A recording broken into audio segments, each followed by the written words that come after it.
Did you get a haircut? Who, me? Yeah. No.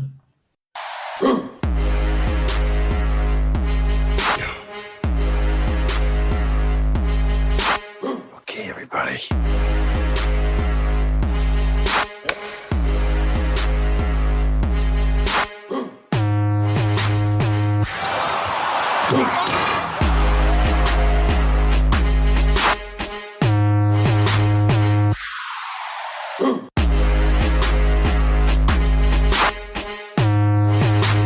What time is it?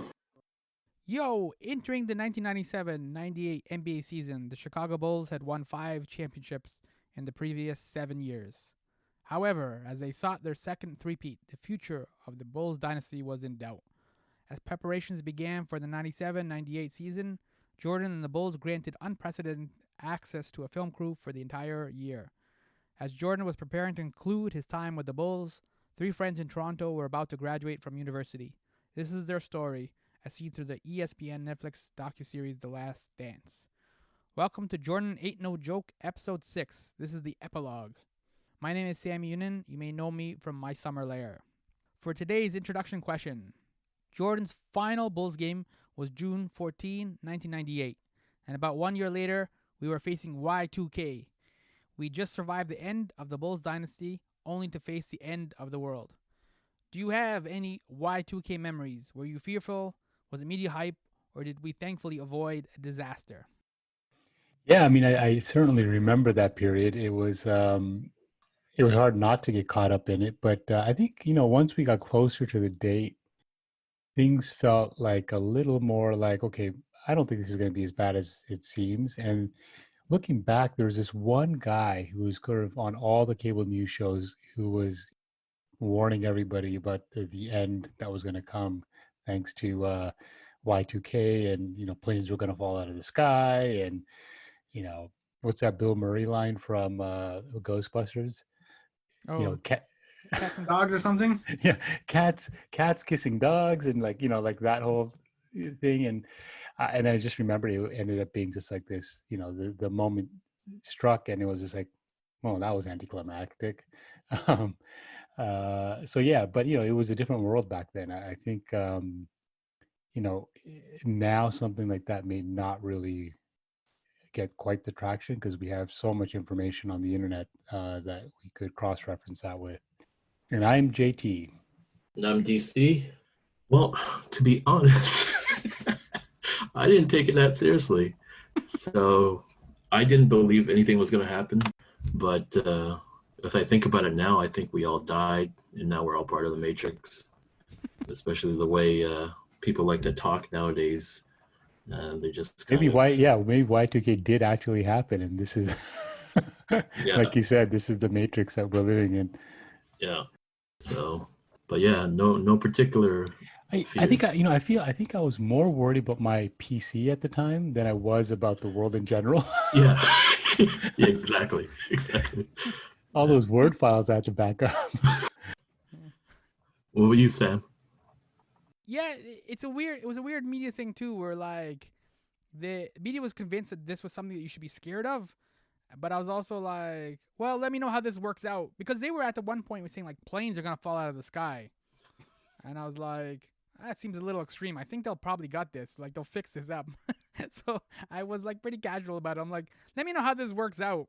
So Yeah, I think it was a lot of energy because it was like 99 going to 2000, so it was a new millennium, or Willennium, I guess, as Will Smith called it. hmm So yeah.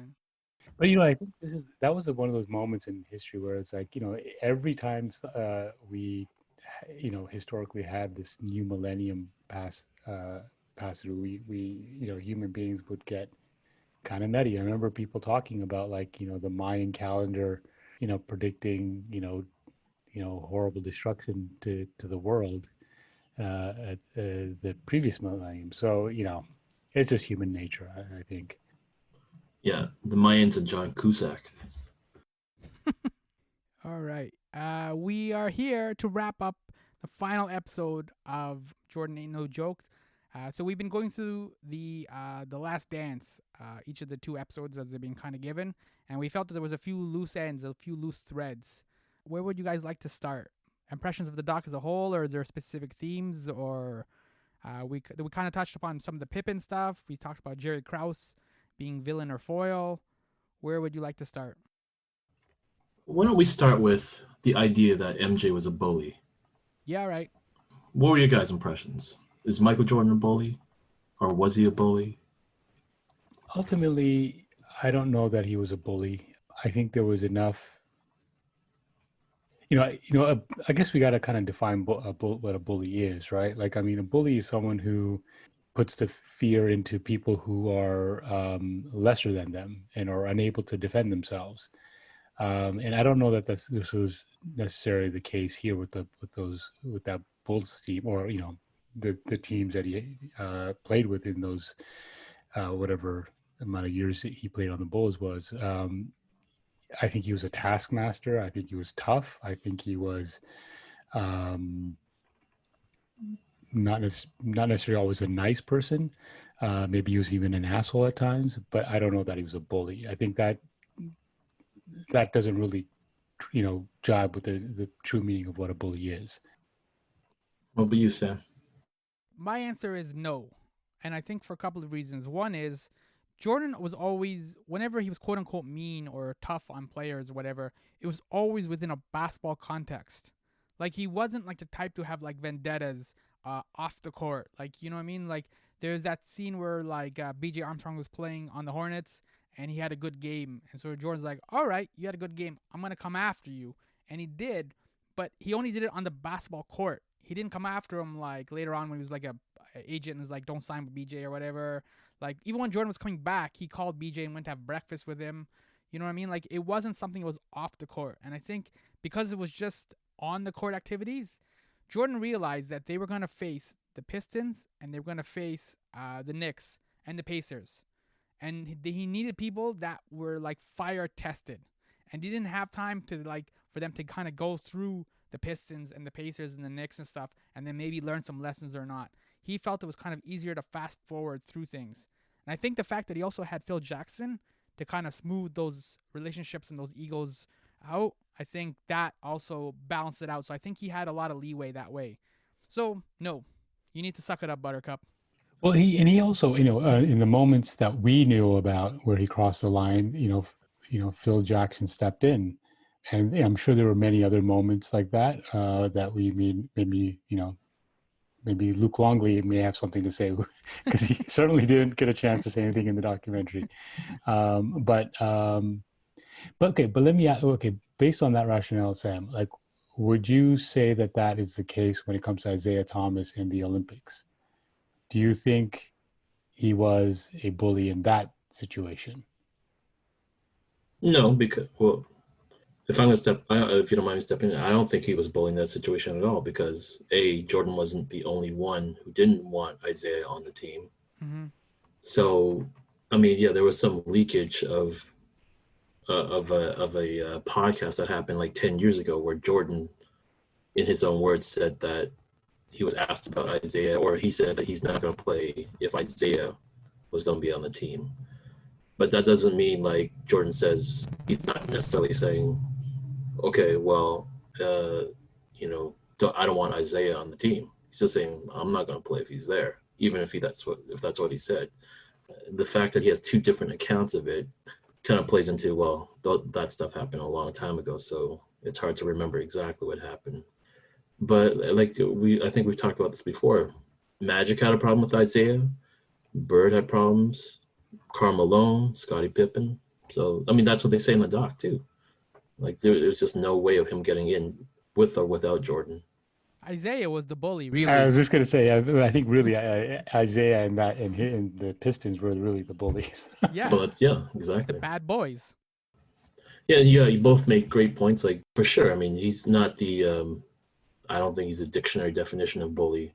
Like, it's not like, Biff matching down George and Marty McFly or anything like that. Hello, McFly. It's all in the context of the game, trying to make everybody better. right? Yeah, I mean, yeah, that's like calling that's called calling a general a bully because he yells at Yeah. you to get to accomplish a mission.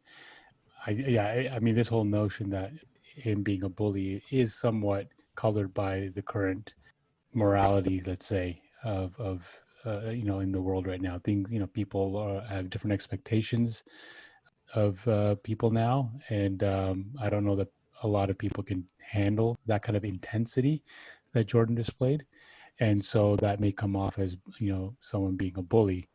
Man, I don't know. Man, I have to say, I don't know that Michael could play in this league anymore. Like, and not in terms of his skills or anything, but in terms of that toughness. I feel like he'd just be getting called out all the time, or people, say what you will about his teammates. At the end of the day, they had the fortitude to push through with him and take that heat from him. I don't know that a player from today's generation could take that kind of intense leadership. I mean, that is the debate nowadays. Some people think that he can't play today, but I think it's bullshit. I think a lot of dudes, I don't know if they're as intense as Jordan in terms of like being able to sustain that stuff, but they all trash talk. They all shit on each other too, and I think it's really fucking hypocritical. And the worst part about it is they all do that shit on social media. Yeah.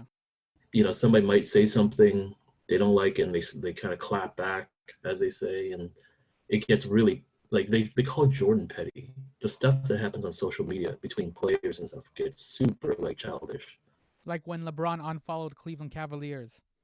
Right. And then ESPN will run like 4 articles on that. I'm like, that's not a thing. And the worst part too is like there's the idea that a lot of it comes across passive aggressive nowadays.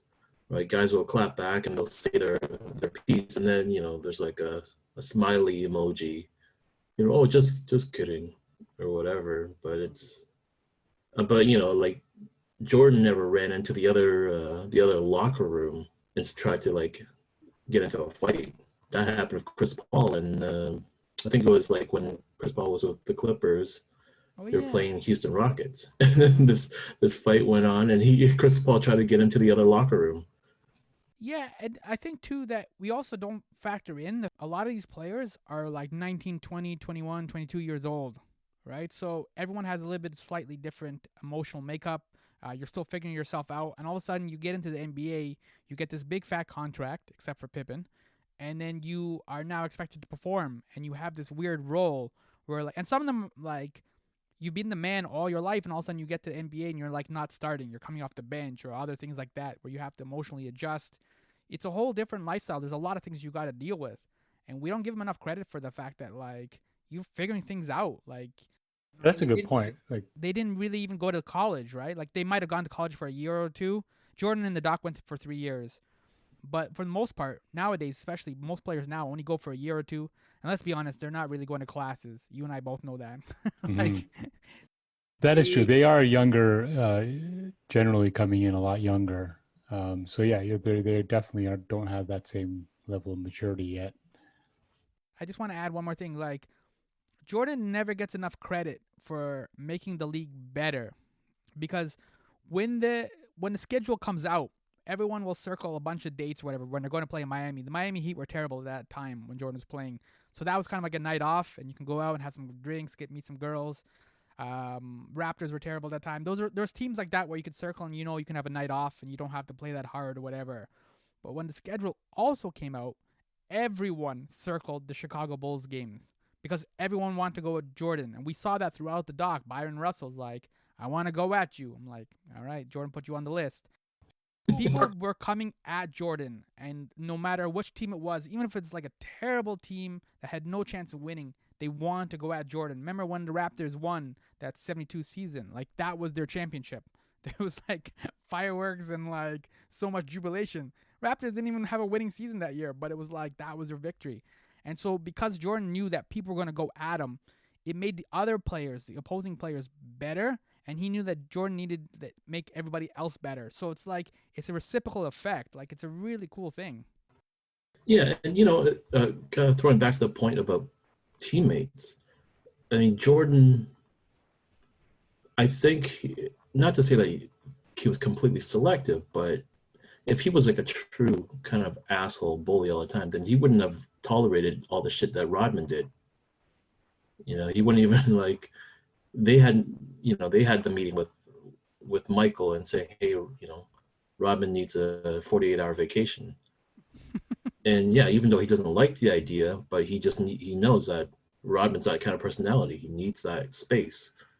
And then throughout the doc, you even see little moments where like Phil might be a little hard on Rodman, and then like Jordan will try to smooth it out a bit. There's like a couple of instances in practice footage where Jordan's just joking around, even though like technically Rodman's being scolded. Rodzilla. Yep, Rodzilla. So let's say okay, in kind of connecting to this idea of the bully, Horace Grant is pissed off at the documentary. He went on radio, like I think it was a Chicago kind of radio interview, and he said the documentary was entertaining, but it was all BS. And one of the complaints that he had was that the doc made Jordan look like such a bad man and that everybody cowered, but that nobody gave it back to him. And what do you guys think of that? Wait a second. Do you think Horace Grant watched the documentary with those goggles on? That's a good question. Are those his TV goggles too? I mean, if that's what he thinks about the documentary, I think he also had earplugs on too. Because I don't know. I feel like that's a little bit of sour grapes on his part. I think the film is about Michael Jordan, so it is somewhat from his point of view. So that's just something you have to accept going in. Or even playing with Jordan too. Yeah, or even playing with Jordan, like the teams. If you look at those Chicago Bulls, it is you have to look at that team through the lens of Michael Jordan. It's just impossible not to. As far as other players seeming to be cowering to Michael Jordan, you have to understand, like this is a piece of filmmaking needs to have perspective and a framework to work within. You can't show every single moment and every single alternative to that moment. You have to make a choice. And the choice clearly here is to tell the story through Michael Jordan. And if you tell the story through Michael Jordan, then of course that's what you're going to see. You're not going to have time to show every single situation where someone, gave it right back to him. But you can choose specific moments that were big enough or dramatic enough to illustrate that not everyone took his shit, and which the documentary did with Steve Kerr and probably a couple other moments. Well, yeah, even Scott Burrell. And Scotty Burrell as well. There are moments where he's like, he's kind of giving it back to Jordan. He's a very nice guy. He's very, he smiles when he's doing it, but he's not just sitting there cowering and crying in the corner that, Michael's being hard on him. There's a sort of a camaraderie there. Yeah. So, I mean, just to finish the point is that, I think Horace Grant, obviously he has a history there that he's trying to, and a perspective that he's trying to get out there because, he left the Bulls and became a rival. So yeah, I can see how he might feel a little, may feel a certain way about it. But yeah, I don't agree with that perspective at all. Well, I have a question though, since we're talking about Horace Grant. Mm-hmm. Was the Bulls Horace Grant team better than the Rodman Bulls team? Like, how would you kind of put them? Because we saw the in-between when they were terrible, so they clearly needed somebody in that role. And Horace Grant is completely different than Dennis Rodman. So do you put the Grant team better or above the Dennis Rodman team, or vice versa? I'll let Denny take this one first.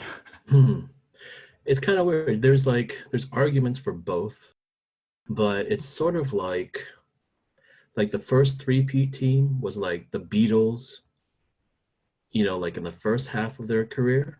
The Mop Tops, yeah. The Mop Tops, She Loves You, yeah, all like Hard Day's Night.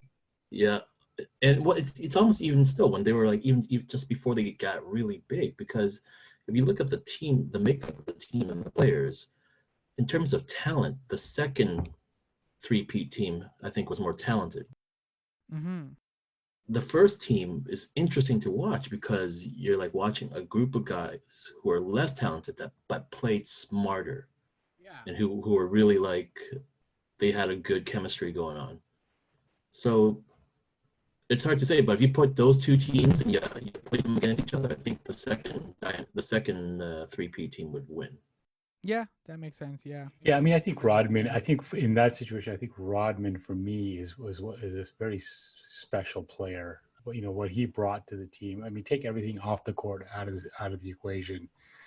There's a certain intensity and you know he was a guy who stayed in his lane. He knew what he was good at, and that's what he did. And he didn't care about anything else. He didn't care about being, you know, popular or hitting that shot or getting, you know, that he was all about the rebounds. That was his focus. And he brought just a kind of a great energy, a fun energy to, you know, to the team that made it really entertaining to watch.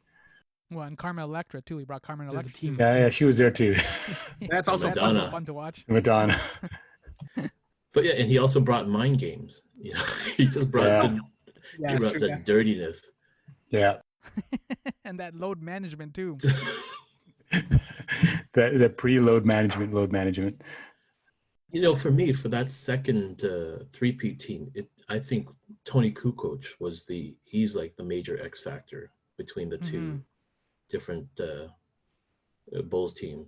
But that guy, I think, completely underrated, kind of completely, what's the word? The guy who kind of lost in this documentary. Because, you know, I think they didn't mention him enough. They didn't mention his impact enough.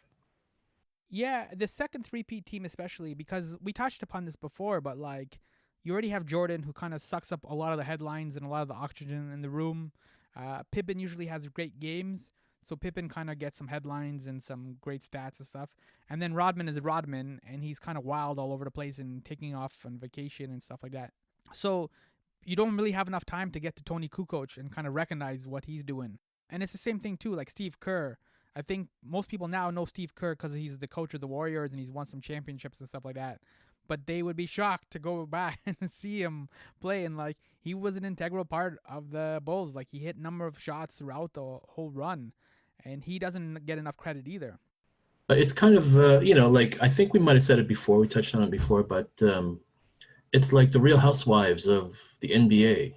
You know, like it's just... It's kind of funny in a lot of ways. None of those guys have changed. And there's still, you know, everybody's kind of saying how bitter Jordan is in this whole thing. But I think everybody's bitter. And like back in the day, like everybody's frozen in time. Even back in the day, it was always that way. It was Jordan, Pippen, then Grant. And the narrative back then, just like it is in this documentary and just like it is today, Grant resented being the third wheel. He didn't like that. He still doesn't like it. And, you know, I don't blame him for getting defensive within the doc where kind of Jordan puts it on him for kind of spilling all the dirt to Sam Smith. And maybe that happened and maybe it didn't. But, yeah, his perspective on the documentary is just a little, just bitter. Well, it's an interesting point that you make. Like, you know, when men go through extremely intense situations like that, especially at that age, early in their, you know, sort of in their early 20s and 30s, they do tend to sort of, a part of them does get frozen in that time period. I mean, you look at, you know, men who come back from war, you know, it's kind of very similar, is that they kind of get frozen in time because of such an intense situation that it was. And then with these guys on top of that, there's a celebrity and fame aspect to it as well. And so they're trying to, you know, keep a certain, you know, image of themselves, you know, either that, you know, keep an image that they had at that time in their life, or to revise or a history to fix the image that they had at that time. And I think that happens with everyone, you know, start up to Jordan and down. I think that happens to everyone at a certain level. But someone like Jordan, there's so much on the record that, you know, there's not you might be able to argue a few points here and there, but there's just so much that's just on the record that you can't argue a lot of it. And then unfortunately, guys like Horace Grant are competing with the mythology of Michael Jordan, and it's hard to compete with the myth and the legend of a man. Yeah, so it's hard to compete with the legend and the myth, but then Horace Grant, who's tired of being number 3, goes to the Orlando Magic, where he's number 3 again, like after Penny and Shaq, and even to a certain degree Nick Anderson too. So it's like he didn't go somewhere and become the man. Yeah, I mean, I guess like I can only imagine what these guys go through. Like they grow up and they have exceptional skills, and then as they graduate to each level, it's like you either are one of the top guys, or you start to your stock starts to slowly go down, or your role changes. And I think Grant even admitted this to, like, in an interview. He's saying, when he came out of college, he was like the aggressor. He was one of the top guys, and then going into a situation, like the Bulls, where he's kind of like the third wheel. It was hard for his ego to take that, because his ego's probably stroked most of his life. 100%. Like every one of these guys was the alpha male coming into the NBA. And then they realize that they're now in the den with a bunch of other alphas. And then who's going to be the alpha of the alphas? And once you get to that level, it's kind of like, okay, well, pick your lane and stick to it. Otherwise, you're not going to survive. In this situation, Jordan was the alpha. Pippen thrived because he realized that he knew what his place was and where he could do the most good, and he was able to flourish in that situation. And I think Horace's ego just couldn't handle it. I think that's kind of why the Rodman situation was better for the second three-peat, because Rodman, as we kind of already said, like Rodman knew exactly what he came into the Bulls. He's like, I'm doing this. That's all I'm doing, right? Whereas Grant's like, I can do these 5 things, and we're like, we only need to do these 3 things. That's it, Yeah. And Well, it's kind of like, I'll make the analogy with film school, right? When you go into film school, everyone comes into film school wanting to be a director.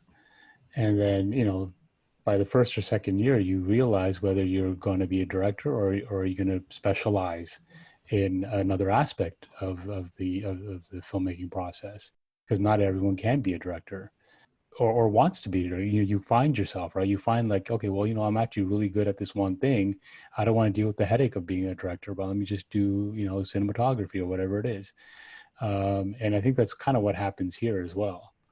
circling back to the whole Jordan is a bully thing, I find that a lot of people still have beef with Jordan, but it's like a lot of it is their hang up. It's their issue.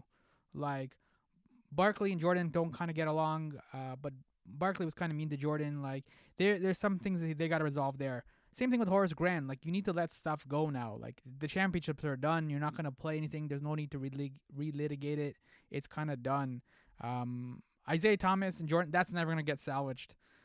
So that one you could just write off. That's totaled. But the other stuff is just like, yeah, you just need to let stuff go after a certain point. Horace Grant should have been better off if he had joined the Bulls for that little ceremony at the end there, where you write what the team means to you and you put it in the can and it burns up. He needed to let things go, man, because he's holding on to He stuff needed tightly. the fire ceremony for sure. Yeah, he needed the fire ceremony. Well, yeah, it's interesting because it's like I feel like he, when you're in that situation, I think if you can't let certain things go, I think what's happening now with guys like Horace and Isaiah after this documentary came out, because it really does feel like this documentary is ultimately the final word on that whole era, and that anything that comes out after this, may not really be able to make much headway in terms of what the record shows. And I think a lot of them feel like, oh no, let me get my 2 cents in, because after this, there's no going back, because this will be the thing that everyone believes as the truth. And for some of those guys, unfortunately, that, well, I'm not saying this is fair. It may not be fair. I think, some of these guys, probably do deserve a little more attention for their contributions, but unfortunately, this is the final word on that whole era. And so this will, I think, going forward, will be what the record is. See, the interesting thing is, though, the narrative out there in, like, if you listen to Sirius XM, like, or ESPN, a lot of these media personalities are kind of like on the opposite side. They're kind of saying, yeah, it really shows how petty Jordan is. How can a dude with so much success and so much money can still be so miserable? And it's, in some ways, maybe that's a fair question because, like, most people define themselves not just in what they do. They look at their life as a whole and whatnot. At the same time, I feel like these media guys are like saying that this is what Jordan believes. Jordan believes this is his life. That he's just a miserable, like, Howard Hughes kind of dude with long toenails and Kleenex boxes on his feet, who's just like sitting there in his house brooding about all this stuff. And it's like, no, it's all in the context of basketball. And I think that really says a lot about how what Jigar had said earlier, something, I forgot how you phrased it, but something like the modern mindset, or just the way people believe in things nowadays. Everybody sees things from their own lens, from their own perspective, and they kind of project those perspectives onto Jordan. This is a documentary about basketball. Like, how many guys out there, and some of them are like former players, they're saying LeBron's the GOAT, not Jordan, because LeBron is such an activist. I said, okay, great. LeBron is an activist. What does that have to do with what he does on the basketball court? The debate is about the greatest player. Yeah, absolutely not. It has absolutely nothing to do with it. No, yeah, but I mean, that's just how, I don't know, it's just how warped and how much people try to really just, I don't know, I don't even just want to say take things out of context, but they just really are building a narrative completely from their own personal psyche or their own sensitivities. It's projecting. Mm-hmm. It's bad psychology. Yeah, it's such a strange perspective to have when it's like, you look at someone like Muhammad Ali, you can judge him as the greatest boxer ever just purely on the boxing alone. And you could say, yeah, he is the greatest of all time. Now, the fact that he also was an activist and did some pretty incredible things in terms of, moving the needle forward on civil rights, 100%. But that's a bonus. That's the cherry on top. That's a separate situation. Mm-hmm. That doesn't take away or add to the boxing and the game, the sport itself, because he was the best at that, and that's its own thing. And if he did anything else outside of that, well, that's just great.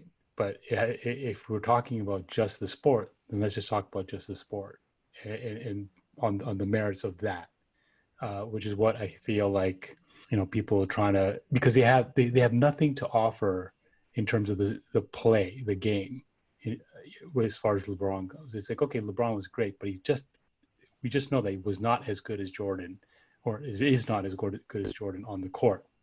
So then we have to throw this other thing into the mix to devalue what Michael Jordan was. And I just think that's just a ridiculous game to play. It also speaks to how Jordan needed motivation, regardless of how he got it or where it came from. If he felt that, like, Karl Malone shouldn't get the MVP, or that Gary Payton wasn't better than him, or whatever the slight was, he needed motivation and he needed to get up. I think Jordan's mistake, if I can use that word, was that he shared those things openly and the media took it and ran with it. Because I don't know what the media expects how a player should come in, and I guess they should just be naturally hungry or like motivated, or like, I don't know what the media is expecting them to do, like how to get up for these games and how to like win 6 championships. Like, it's kind of random that that you think that Jordan could just kind of come in and just win 6 championships. You need motivation. You needed to do like a way to push himself, and this was the way that he chose to do it. And the problem is that with sports, there's only one winner. It's not like a fair thing where everybody gets a trophy. I know that's what we do now, but there is only one championship at the end of the year. And whether it's fair or right, or this team should have won, or we've had these arguments for years that maybe the Jazz team should have won one of the championships, or the Sonics team with Gary Payton and Sean Kemp. That was a good team. They should have won one. Jordan earned those championships. Like, that's it. Like, he found the motivation, he found the will, and then he won. And it wasn't fair to those other teams, but that's the way it goes. Shoulda, coulda, woulda, man. Like, I think of, Vince Carter today. It was announced that he's ultimately played his last game now because they won't be in the 22 teams that are going to come back. And so he's effectively retired. And, I look back at his career with the Raptors and what an amazing player he was, how great he was for the city, for the team, but just how he flaked out at the end and how unforgivable that was. And that ultimately spoke to why he never won a ring, because he didn't have that champion's mindset. He couldn't take what was happening off the court out of the equation for himself, and he decided to just flake out. Jordan knew that last season was going to be his last because it was announced publicly by Krause that this was it. There was going to be no more, Phil Jackson was done, and this was going to be the last, literally the last dance. But he didn't just roll up and say, okay, well, I'm just going to call this in. This is the end. Who gives a shit? No, he had the champion's mindset to say, what matters is the game. I cannot leave the game like this. We're going to go out there, we're going to take this fucking beach, and we're going to win at all costs. He didn't just throw his hands up in the air and wuss out, knowing that this was going to be the last season. And that's what, separated, Michael from the rest. No, the Vince Carter, with you bringing up Vince Carter, that's a really good kind of point, because I recall watching Vince back in those days. And, the American channels started picking up Raptors games because of the way Vince played. And he was super popular, getting voted in to the All-Star games. And people kind of touted him as the next Jordan. But then you saw it. It's like he just he couldn't handle it. He is ultra talented, and you could really tell he enjoyed the game. He really loved playing it. But then when it got time to get serious and to be a leader and to be a strategist, he didn't have that in him. And that was so disappointing as a Raptors fan. So disappointing. It was, oh man. I mean, near the end there, it was just kind of it's unforgivable, really. And yet the media narrative for Vince Carter is that he played for the love of the game. I'm sorry, say that again? The media narrative for Vince Carter as he's retiring is that he played for the love of the game. He was happy. He was enjoying it. Yeah, that's kind of bullshit. Like, what does that even mean? The point of the game is to win a championship. Yeah. If it was just for the love of the game, then, go play some pickup basketball. At the Y. At the Y.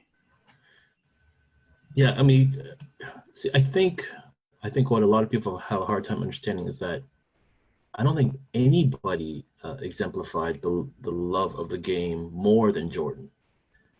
He knew exactly what the game was, and he did everything he could to reach the natural conclusions of games. He just wanted to win. No, he's not, dumping guys in the back alleys. He's not like putting hits on people or anything like that. He played within the rules. He played within the game, but he knew what the game was about, and he loved the game so much. That's why he was so fucking pissed off with the Pistons, because what was it? Two times they lost to the Pistons in the Eastern Conference Finals. They beat the shit out of the Bulls, and yet Jordan had enough love of the game to shake their fucking hand. Yeah. Right? But then when they don't when the Pistons don't return the favor, it's like, you fucking assholes. Right? This isn't why we play. Sorry? Jordan had a for the love of the game clause. He was one of the first players to have that. Up till then, NBA players were not really allowed to play basketball outside of basketball settings. Because they would get injured, obviously. Can you maybe explain what the love of the game clause is? Yeah, so up till then, NBA players were considered like, I guess, property for lack of a better term, because they didn't want them playing outside of NBA games. They would get injured, right? They would hurt their leg or something like that. And that was also too one of those shifts as we started to go to the dream team, where NBA players started playing outside of NBA games. And so Jordan negotiated a for the love of the game clause in his contract. And that meant that anywhere he was walking around, people were playing basketball, he could just suddenly join in and play, and he wouldn't get penalized or get yelled at from the owner, Jerry Reinsdorf. And we've seen that now with other players like Kevin Durant. Kevin Durant's gone to all kinds of parks and stuff, and he's always playing with people. There's all kinds of videos and Instagram things of stuff, and it's just like that love is there, but also that hunger and that hustle, and that's where Jordan kind of kept his edge. Okay, I never heard of that. And B, why didn't the fucking documentary talk about that? Like that's a holy fucking shit moment, and that It's a huge says moment. so much. That says so fucking much. It And does. that's a fucking lesson unto itself to like modern day players. Mm-hmm. Yeah, that's incredible. I can't imagine why that wasn't part of the documentary, or maybe it'll be in the bonus features, but it doesn't seem like that was even on the radar. Not at all. I mean, they had a really good moment too within that second year when Jordan broke his foot, and then he wanted to come back, but management was like, nope. And that could have been a nice opening right there. And that section of the documentary itself, that shows the love of the game. He's like, all right, fuck you guys. I'm going back to North Carolina. I'm going to play pickup games. And fuck. Well, even when he was shooting Space Jam, he was making those pickup games happen on his on his lunch breaks and stuff. And he could have got hurt in those because he was playing pretty intense basketball with the best players in the league. Mm-hmm. So that would have been, it would have been great to mention that. It's amazing insight, Sam. I had not heard of that before. Jordan, it's hard because what Jordan is saying is that, like, not necessarily that Karl Malone wasn't a good player and he didn't deserve the MVP. Jordan was saying that I want to be better. I want to show you that you made a mistake. Like, there's a slight difference, right? Like, he's saying that if this is what you guys consider good or what you guys consider great, I got to step up and then show you what great really means. It's a negotiation. And, like, I find the Jordan thing really inspiring. Like, I don't find it mean or petty. Like, I wish more filmmakers would come out and say, like, look, I want to be better than Spielberg. I'm like, all right, let's go down this road. I'll go with you. I want to see what you do. Or, like, I wish that other writers would come out and, like, I want to mash up Stephen King. I want to be better than Stephen King. Jordan was negotiating what the definition of great was. We kind of just have, we kind of get lazy with our definitions. I don't know if I completely agree, because I think within at least creative industries, I think there's room for everybody to kind of lend their personal voice or personal styles to something.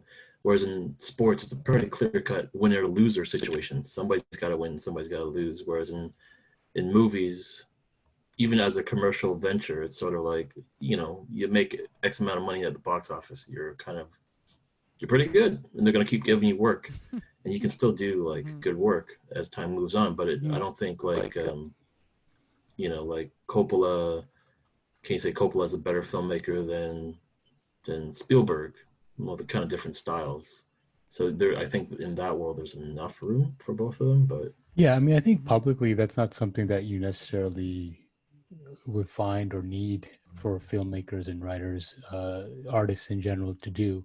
I think internally you can do that to keep yourself motivated, keep yourself moving in, forward, and in terms of setting a standard for yourself. But I don't know that it's very helpful to put that out in the world, where it's like you're trash talking, Christopher Nolan's trash talking M. Night Shyamalan.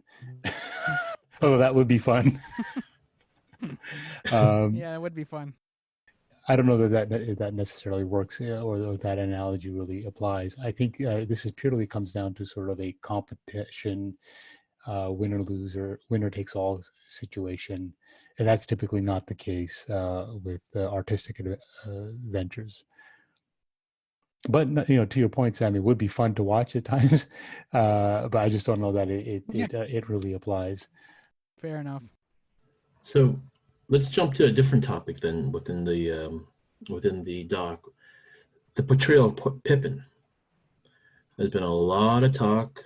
Yep. Scottie Pippen himself has been silent about the whole thing. He has not been present on social media whatsoever. But here's a funny thing. Tyrese, has his little Instagram videos. Oh, Tyrese. Of Pippen sitting there in Tyrese's backyard hibachi, watching The Last Dance, or his backyard Benihana, sorry, not hibachi. George Foreman Grill. Yeah. And Pippen's just kind of like, I don't see Pippen like throwing, beer at the TV or anything like that. He's just kind of sitting there watching it. So it's kind of weird on so many levels. But I guess if you look at the general history of Pippen, it's kind of not unusual at the same time. So was Pippen fairly treated in this doc? I think as fairly as could be. I don't think there's anything said that wasn't already on the record. It was historically accurate. The only moments that I think people might have taken umbrage to is when Jordan maybe commented on things that Pippen might have done, in terms of, failure of leadership. But that's on the record. That happened. There was no dealing in rumors or hearsay. This is all stuff that he did, that he admits to doing, in terms of some of his failings. So I think that whole notion is kind of ridiculous. I just don't understand it. Pippen. Maybe you guys have seen more, but I haven't seen much in terms of his disagreement with it. And maybe I don't know what he feels, but I don't think he was treated unfairly. I think he was, he was interviewed. He had every opportunity, and he did, provide his point of view, on Krause, on Kukoc, on when the time when he decided to sit out and not play because he had a hissy fit. He was given his opportunity to provide his point of view, and that was left in the film. So I don't see where this comes from, really. Pippen's always contradictions, though. That's the problem. Pippen doesn't fit neatly into a box. Like, the aggressive Pippen that dunked on Ewing and then walked all over him, that's a great Pippen. And Jordan was able to win 6 championships with that Pippen. Yeah, and I think I agree, too. The one moment where Pippen had a chance to kind of like maybe, state a little regret, he didn't. And there was a real head scratcher, I think, across the board for most people who watched it. It was like he sat out and during that whole Tony Kukoc play, and he said, he admits to it's a mistake, but then he also says, but if I had to go back and do it all over again, I would. Makes no sense. Yeah, and I think everybody watching was like, what? And I tried to kind of figure out what that meant. I tried to interpret that, and I guess, on the one hand, he just felt like he needed to believe in who he was, and he thought he was the most dangerous player on the team at that point. So I guess from a self-esteem standpoint, I guess I can understand that, but may also be coming from a no regrets kind of stance, right? Like, you can't change it, so I had no regrets. I would have done it the same way, but we're at this point we're talking hypotheticals, and you have hindsight. It's kind of weird to say that you do exactly the same thing. Yeah. And then to make it more balanced, I think the documentary highlighted a lot of great things about Pippen, and I think those who kind of pointed out how it was unfair to him, a lot of it, at least that I was paying attention to, were media personalities, people on ESPN. And I think part of that is because Scottie is technically a member of the ESPN family. He works on the jump a lot, and so a lot of them consider him a colleague, and just trying to support him. But at the same time, those people at ESPN, they were there when all this was going down back in the 90s. They saw the Pippen migraine, they saw the back spasm, they saw the sitting out and all that stuff. So I don't know. It's just weird how it just kind of shows you how fake sports shows are, particularly like, I guess, the debate shows. It's just like WWF wrestling, it's just like somebody's got to be the bad guy and somebody's got to make the counterpoint. And I don't know. But yeah, I mean, but like at the same time, Pippen, they showed Pippen tough out, that back spasm at the end of the game 6. They talked about his defensive prowess. Jordan himself said Pippen was a pleasure to work with. So then when you kind of add that with the whole debate about Jordan being like a tough teammate, you have to be one special player if Jordan thinks like you were a pleasure to play with. 6 times, 6 championships. Well, yeah, and for Jordan to say, that I couldn't have done it without Pip, and that when in the back spasm game where he was like, listen, just tough it out. We need you on the court. Just be a decoy, because Michael knew the importance of Scotty. I feel like this goes a lot. A lot of this goes back to the idea of history and trying to either revise history or to hold on to a personal perspective of history.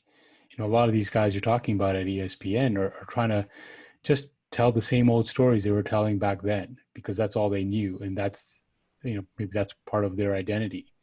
And a lot of this thing ends up being people trying to make the Scottie Pippen movie. It's not what that is. It's not what it is. And you have to come into this accepting that this is a film about the Bulls told through the point of view of Michael Jordan, their most important player and the most important player to play the game of basketball. You can't come into a documentary called The Last Dance about those 90s Bulls and come at it from the point of view of Scottie Pippen. No one wants to see that, because that's not what happened.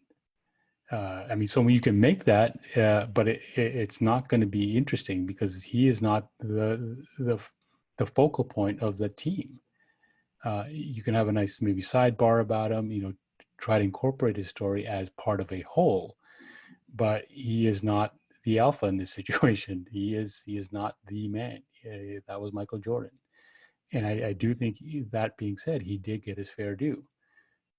I think the problem ultimately with Pippen is that he's too many contradictions. And as we've kind of evolved with social media and different things like that, we like to put people in one simple category. Jordan is the alpha male, and then that's it. And we do this with like everybody. Like, he's a Trump voter, and then we write that person off because we know everything we know about that person. I'm like, well, how do you know if he likes dogs or not? Like, for example, like, you don't know. And with Pippen, he's too many contradictions that it's just hard to put him into one simple category. Like, I mentioned like the dunk on Ewing, right? Which is super aggressive and super alpha male and something Jordan would do. And the way he walked all over Ewing, that's very Jordan. And at the same time, he was also, like, as Steve Kerr said, one of the most beloved teammates. Like, he was going around and making sure everybody's okay and like having fun, like opposite of Jordan. So, and I think that's why people are struggling, because it's hard to put Pippen in this one category, this one box, and say, this is Pippen. And I'm like, Pippen's a contradiction, and that's what makes Pippen so good. He was a point forward. Maybe Pippen is just more complicated than Jordan was. Jordan was so single-minded and single-focused. Jordan was simple. Simple, yeah. You understand where Jordan's coming from, and you understand what he's trying to do. Pippen, exactly. Like, and that's why it's easy to mythologize and put up someone on a pedestal when they are easy to explain. Whereas, like you're saying, Sam, Pippen was filled with contradictions, and you're, in a way, you're sort of comparing Zeus to Hercules. Like, Zeus is, a god, and Jordan is kind of put up on that pedestal. And a number of times throughout the series, people refer to him as Black Jesus or God, whereas Pippen was more on our sort of level, the earthly plane. Those are that's exactly my feelings as well. Yeah, just Pippin's story was more human for sure, emotionally complex, a lot of highs and lows, and you can even Pippin today, like when you see the kind of the current day interviews of him, there is a I don't know if I don't know if I want to say melancholy. There's just something about his personality that is, that he's kind of a soft dude, not soft in the sense of weak, but he is a sensitive guy. He's a thoughtful guy. Ultimately, I don't think any of it tarnishes, uh, the way people view him as a player. He was an amazing player, but very It's human. related to that cheaper by the dozen family that he had. I can't remember what number he was but there was like 10 kids or 12 kids or something ridiculous. And I don't remember where Pippin was in that order. I think he might have been one of the top boys. One of the youngest ones. So. Yeah, whatever he was in, like that's a dynamic. That's a whole basketball team. Right? So Pippin already knew the team dynamic because he grew up in it. So he knew how to like navigate different personalities and different people and stuff like this. And I think that's where that sensitivity comes from. Because especially when they were poor, because I think the dad had a stroke and the dad couldn't provide.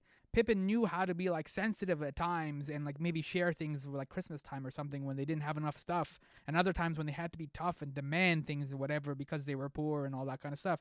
So I think because he goes between those two realities, when he came to basketball, it was like, oh, I've already done all this. I know how to do this stuff. It's like, this is my family. So, I mean, this brings up the question that I think Denny posed earlier, is that, we've talked about Pippen, we've talked about Grant, Isaiah Thomas a little bit. Who gets treated the worst at the end of all this? Treated the end. Well, I mean, who gets screwed over by the documentary more than anybody else? But for me, like, and I kind of mentioned it earlier, it's Tony Kukoc. He was the X factor in a lot of those games. He was a Sixth Man of the Year award winner, and that guy was ahead of his time because he was 6'10". Well, he's kind of like Magic. I think they called him the Euro Magic Johnson because he was 6'10", had great handle, great passing ability, had a flair.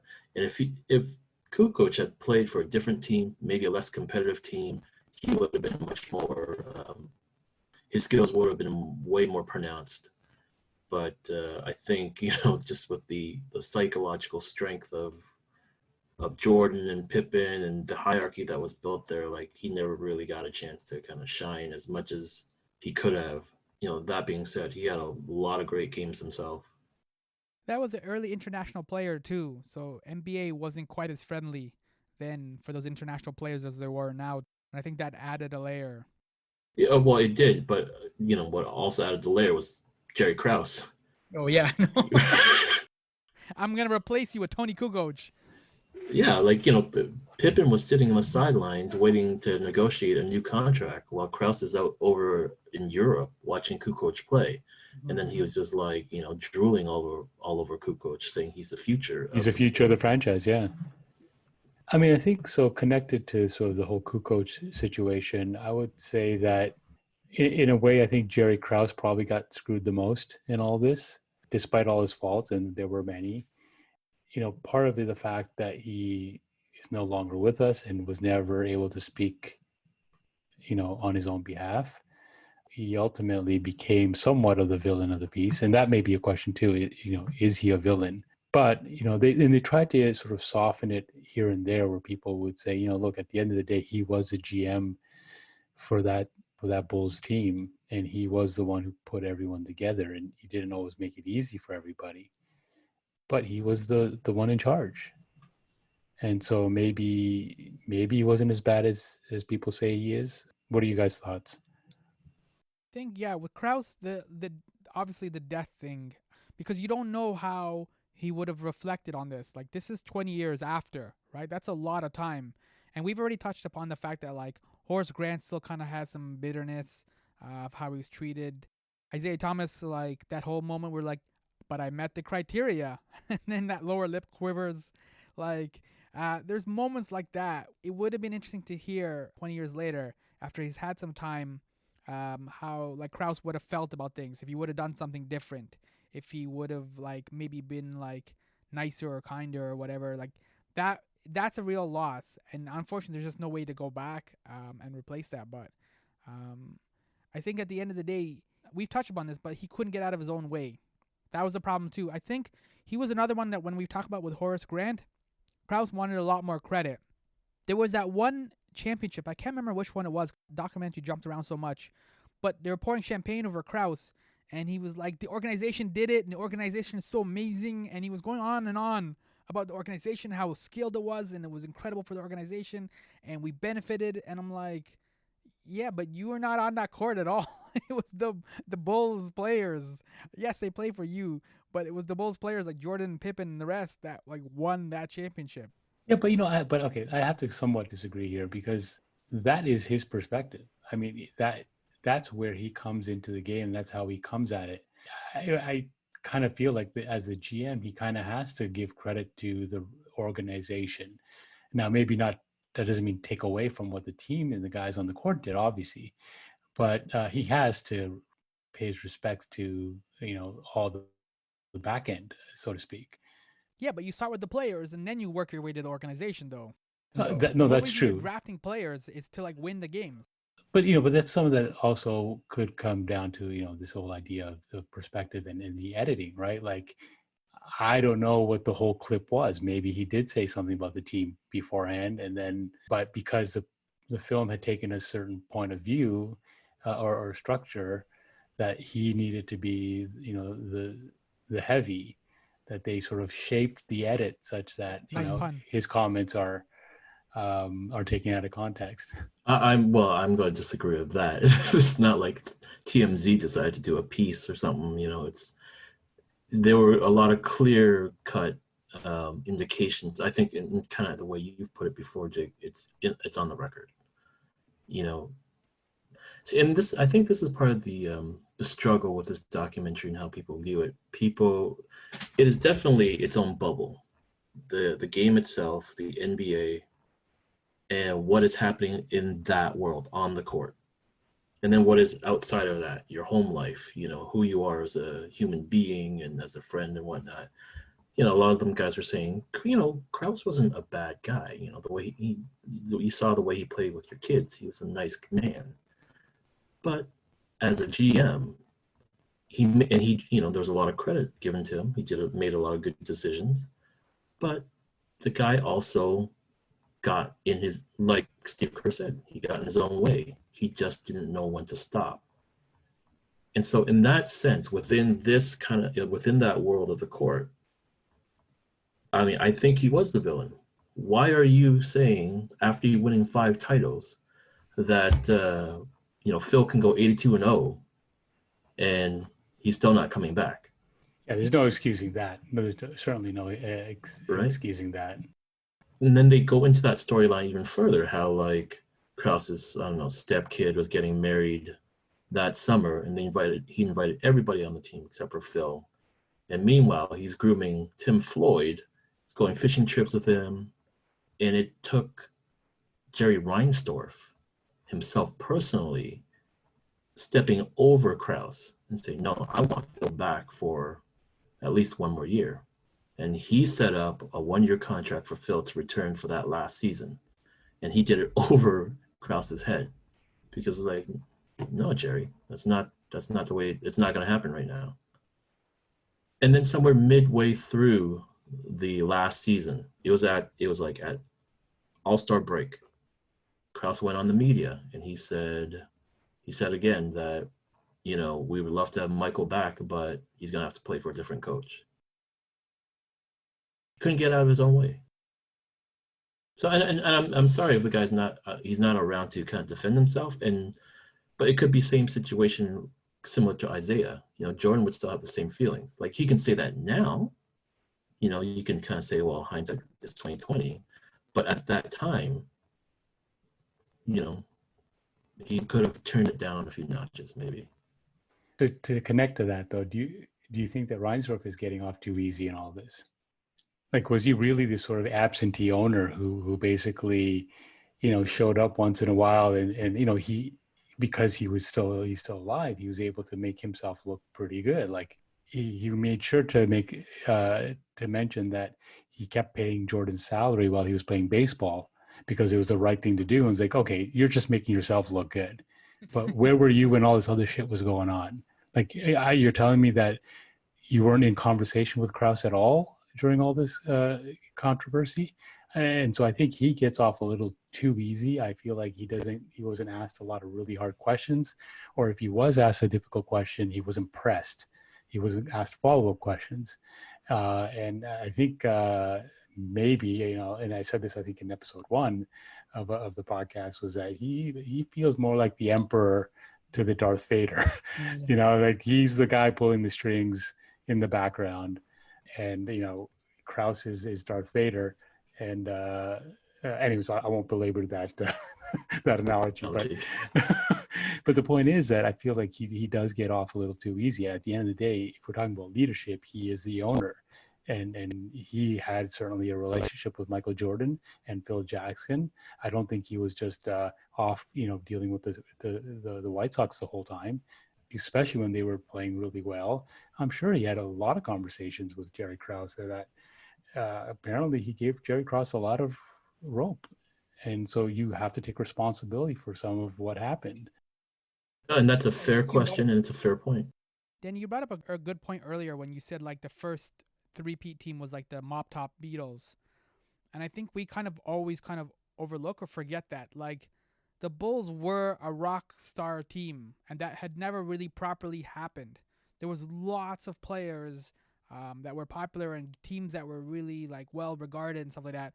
But in terms of like rock and roll circuits, in terms of demand for tickets, that had never really happened until Jordan and the Bulls. And once everyone started kind of blowing up and the media started coming up, and not just media from like America sports writers, whatever, which was how Bulls and like basketball was normally covered, you were getting media coming from like all over the world trying to cover the Bulls. And I think once people start to see that, and I think that's what goes back to the Horace Grant beef, the Jerry Krause beef, like everyone wanted a piece of that pie because it's like, I'm with the band. I set up the drums. So I'm like, I'm part of the band. Yeah, I think to your point, like, before that night Bulls team, like, you could have, an intensely celebrated team, but it was kind of hyper local. Like, in LA, the Lakers were, the shit. In Boston, the Celtics were the shit. The Knicks in New York. But when Chicago and it with Jordan became a thing, it spread across. I mean, people in any city, they became these, celebrities, like you're saying, rock stars.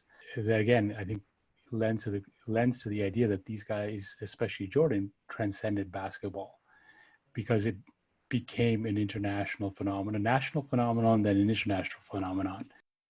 But they weren't prepared for it, and that was the problem. They were expecting to run a basketball team, like you said, no different than they were running the Knicks or the Celtics or the Jazz or any other NBA team at that time. What they ended up running was this giant, like, I just keep going back to it, like a rock band. How they would travel in and out and like go to hotels, and like we saw all the footage over and over again. Whenever they show up to a hotel, there'd be mobs of people, and Jordan has to get through them. They have to have security with them, the guy with the perm, and like all these different things that they never had to consider before for the general like basketball team. And so all of this was like they had to make it up on the fly, and this was really the first time they've had to do that. There is no template. So I think they made a lot of mistakes, and that's what you're looking at in The Last Dance. Like now, teams are much more better run, and players that are like big, like LeBron James, their times are managed better. They know what to do, but it's because Jordan invented the template, just as Jordan invented the template for advertising for McDonald's and Nike and everything like that. They had to invent all that. The Nike stuff just went a lot more smoother than the basketball stuff. Yeah, that's a great point. Like, I mean, before Jordan, if I'm sure, and I can't speak to specific, evidence of this, but I get the sense that someone like Magic or someone would come into town, it wouldn't be a frenzy like it was for Michael Jordan. It wasn't. It wasn't, right? Like, so, yeah, it was this total rock star thing and I think so. There was one moment someone mentioned it. I think it was around the time of the Olympics where they'd never seen anything like this, where, Michael would have to sort of put these headphones on just to focus because he just, how do you, it's kind of like this idea of like, why do rock stars go off the rails when they're not performing? It's because they're so used to having 20,000 people adoring them at one time. And, that's one thing to have it happen when you're on the court during a 2-hour game or whatever, but then off the court and your private life and everywhere you go, it's an incredible thing. And that's something that, like you said, is something that really started with Michael Jordan. One little kind of funny side story about that occurred in this series was the whole flu game.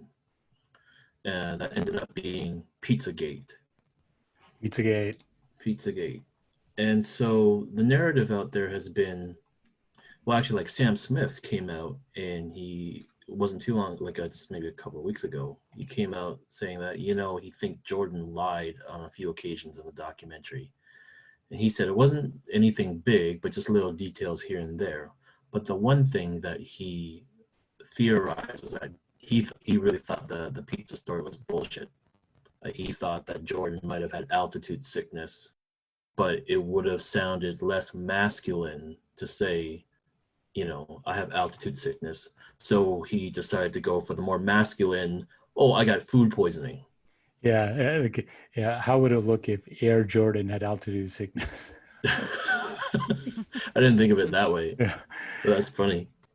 No, I mean, it just doesn't make sense. Like for him, because the thing is, okay, if it was the flu, I mean, you don't recover from the flu that quickly, right? Like it was a matter of, I guess, a couple of days, right? Then, they had the next game after that. I can't remember exactly how it played out, but, and then you also have, like, there were, his trainer was there. His trainer corroborates the whole thing. So, yeah, I don't know if I buy the whole Pizzagate thing.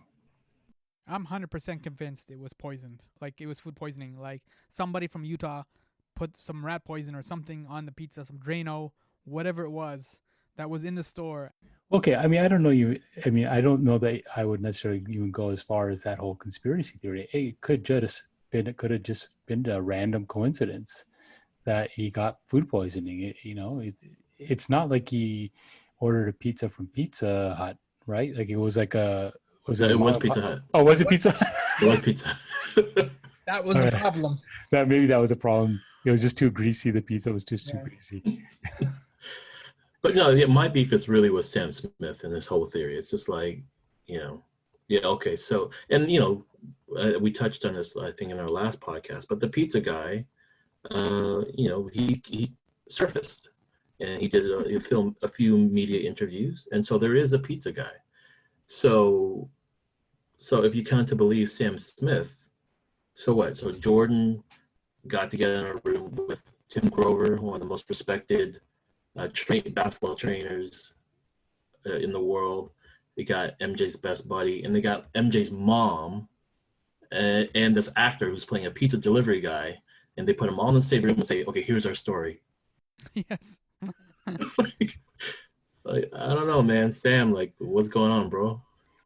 I don't know. You have to also question motivation. Who has the most to gain from this being a Pizzagate story? Like, I think Sam Smith clearly does. That's the exactly.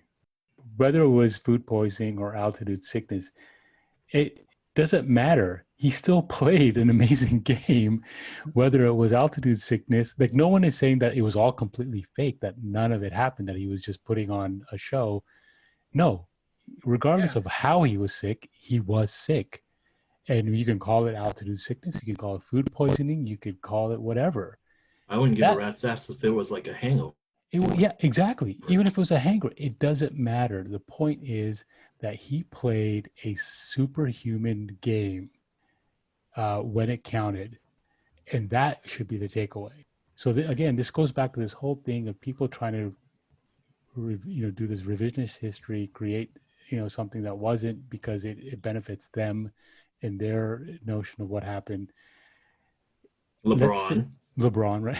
Mm-hmm. It does not matter. Now, if someone was saying that he was not actually sick, that's a different story. But no one's saying that because, again, we saw him on the court.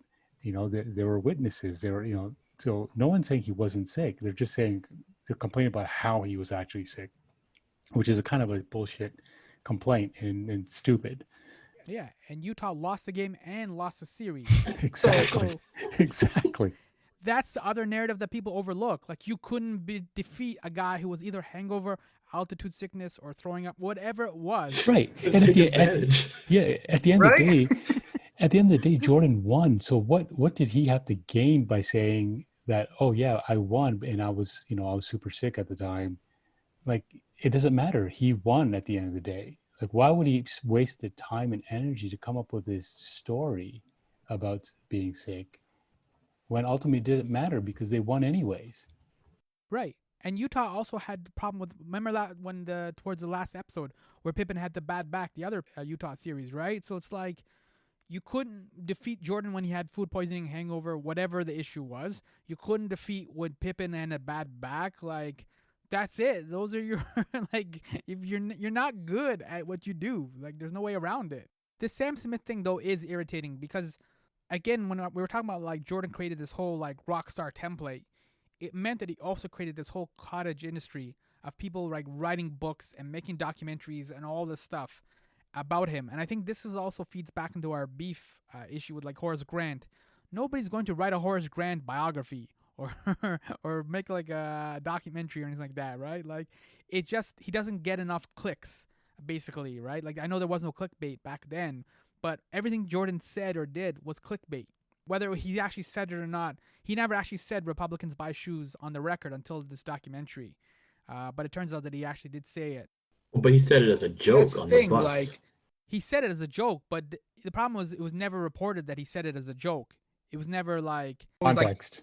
yeah, the context was missing. It was always Jordan was cold or whatever. It's like, man.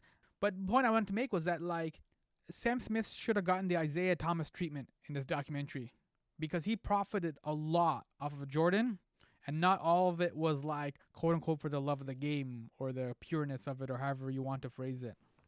That's my beef. Yeah, true.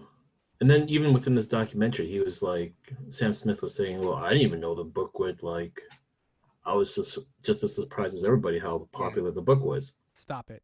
It was a book about Jordan. Come on. Right. From a Chicago beat writer. Come on. Mm-hmm.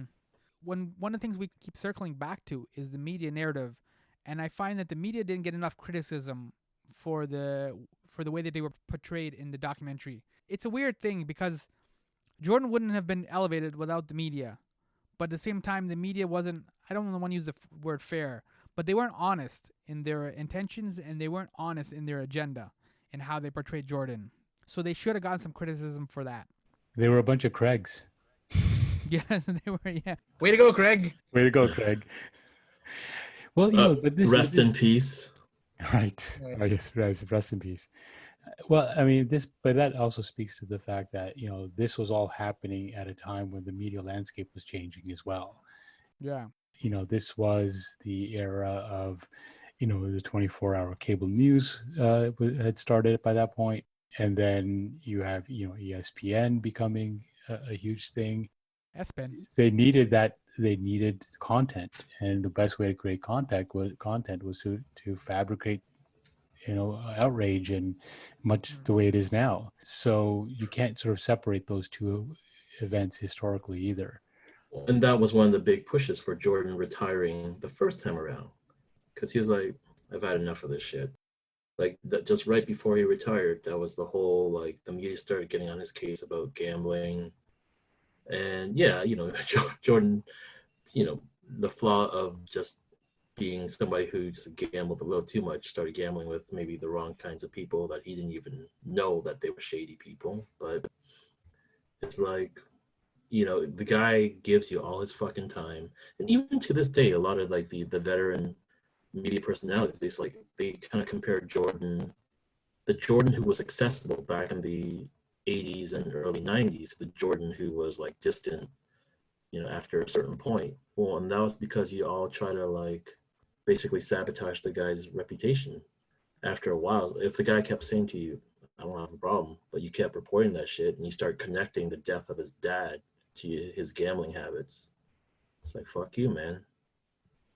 Yeah, I mean, I think the gambling thing was pretty well dealt with in the Last Dance. But the one thing I do wonder, and I wonder what your thoughts are on this, is that there virtually is nothing mentioned about his relationships and his with his wife and potentially mistresses and that sort of thing. Do you think that should have been part of it, or do you think that was appropriately off limits? I personally think it's appropriate off limits just because you don't want to drag the wives or the ex-wives into the whole spotlight and the whole like mistresses and things like that. Then the documentary's gonna have to be like, you know, 40 episodes, and then they're gonna have to start listing everybody else's mistresses and all that stuff. Yeah. Well, there was a famous, moment on the Oprah Winfrey Show where it was after one of the championships. The whole team had come on to, Oprah's show, and she asked, Scottie Pippen about, the sort of the party and so the off the court shenanigans that many players are known for. And Scotty actually said, he's like, well, anyone who says that there isn't that stuff happening is basically lying. And, he said that, well, Michael Jordan is on the stage. And of course, there was that sort of implication that, Michael did do some of that as well. But yeah, I mean, I think it would have taken the focus away from what the documentary ultimately was about. I think there's that sort of gossipy sort of. I mean, it may seem salacious and what have you, but I do think just on in terms of a psychological thing, I think it is an interesting thing to delve into. I just don't see how it would have been possible because you just would not have gotten anything out of Michael about that, and it would have jeopardized what the film was ultimately about. But it is interesting to see how these guys are able to perform while managing all this other drama outside of off the court. That certainly takes a certain mental headspace and sort of skill to do. Probably that's where money helps too. Yeah, for sure. I think they lost an opportunity with the kids. The kids would have been more interesting to see. They've done a lot of interviews in connection to the documentary, but it would have been interesting to see more of their perspective for sure. Because, yeah, how do you grow up with a dad? Like, it was pretty clear that Jordan was putting in, like, hours and hours of time at the gym. So you can't obviously raise kids. You guys have kids. I don't have kids. I'm assuming you got to put in more than 10 minutes a day with the kid. So For sure. I don't know if they resented it, but at the same time, like, it's also for a short period of time. It's not like Jordan just working at the corporation and he's like, once I get this promotion or something, I'll stop or whatever. Like, you know what I mean? Like, I know the kid can't rationalize it at that time, but he's like, look, I'm only going to do this till I'm like 35 or 37. And if you could just hang on, then we can like do horsey rides and playgrounds and stuff like that. You just got to hang on though. Well, I mean, his kids had done an interview, and we can put this in the show notes. I think it was with the Breakfast Club, and yeah, I think it was Jeffrey or Marcus. One of them was talking about how they were playing. They were horsing around in the bedroom. I think they're playing like football or something on their knees in their parents' bedroom, and Michael's playing with them, and he's super competitive with them. These guys, they're like 7 or 8 years old or something like that. And one of them, like Michael tackles one of them and he hits his head on like this like night table and cracks his skull open and just blood everywhere. And it was just like, oh shit, like, okay, we were just playing with your kids here, man. Like, chill. You didn't need to go that hard. Yeah. And apparently he got like 30 stitches or something like that. It's pretty intense.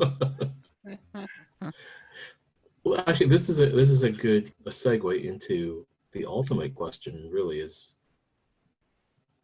what'd you think of the doc, the storytelling?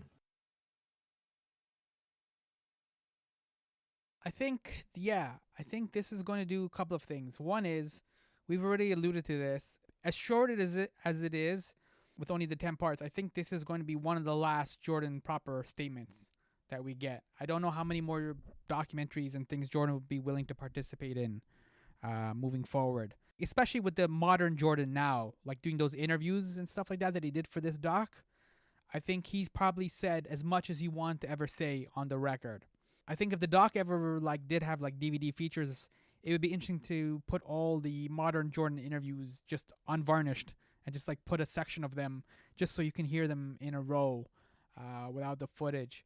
So I think that's one thing is like, yeah, this is the final statement, I think, for Jordan from his perspective. I think it's also going to develop an appetite for people to have longer form documentaries. We just saw that with like the Vic documentary, which was 2 parts. The Lance documentary was 2 parts. The O.J. Simpson was 5 parts, I think it was. So I think more people are going to like having longer documentaries. Yeah, there's already talk of a Tom Brady, 8-parter. Yeah. And now a Tiger Woods. Which I think also speaks to like, I don't think you could do a 2-hour Tiger Woods documentary. I don't think you could do a 2-hour Tom Brady documentary. I think to really show all that they've done, you need like a big chunk of time.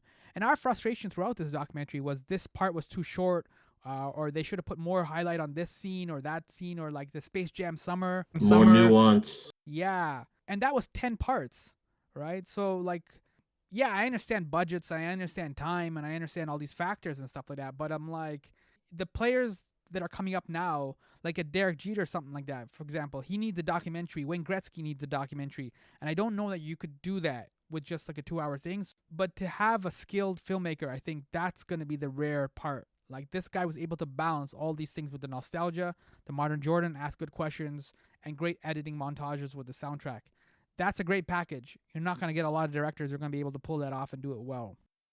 Yeah, listen, I mean, I think it's a masterpiece as far as sports documentaries go. I do agree. I wish there were moments where there was a little more time, a little more detail given, and maybe even spend a little more time on providing context for just how incredible some of this stuff was. Up until this point, I mean, for me, the O.J. Simpson, Made in America docu-series was just, the top of it. And in some ways, I think it still is, because that story of O.J. is so ultimately batshit crazy. Yes. But what it does really well is that it provides an amazing context for that individual's life and career. In a way that I think this documentary sometimes skimped on, because they were trying to maybe do too much or get too many perspectives in. And it's not necessarily a knock, it's just the nature of what this thing was. But for me, the OJ Made in America was just, it just is something on a different level. And mind you, that story lends itself to that a little more. This was hyper focused, which was great, and which was really, its strength in terms of what it's about. But that being said, a little more historical context in terms of just how amazing this team and this group of men and Jordan himself was, would have been great. To see a little more of what came before and what we have now, and sort of where Jordan stands in that sort of historical arc. Would have been great. And then I don't mean to make that sound like a knock. I really do think it's a masterpiece. I just wish we could have more of it, if you know what I mean. Yeah, and that would be exactly my point. I like this documentary, and I liked a lot of the certain techniques and aspects of it. But then I think I said this in our first podcast, I think it's a blown opportunity. I think it's Michael Jordan. So I don't see why you need such budgetary restrictions. This thing could have been multiple seasons, and each season covering at least one season of each of those dynastic years. In that, I think it could have lent more nuance, in the sense that it could still really be that Michael Jordan documentary, and you would get more out of Michael, but you would also get more of the perspectives of everybody that was on that team. and more details of what was really going on behind the scenes. I felt like, this documentary is amazing for people who didn't really grow up watching Jordan, or who, like, people who weren't real fans.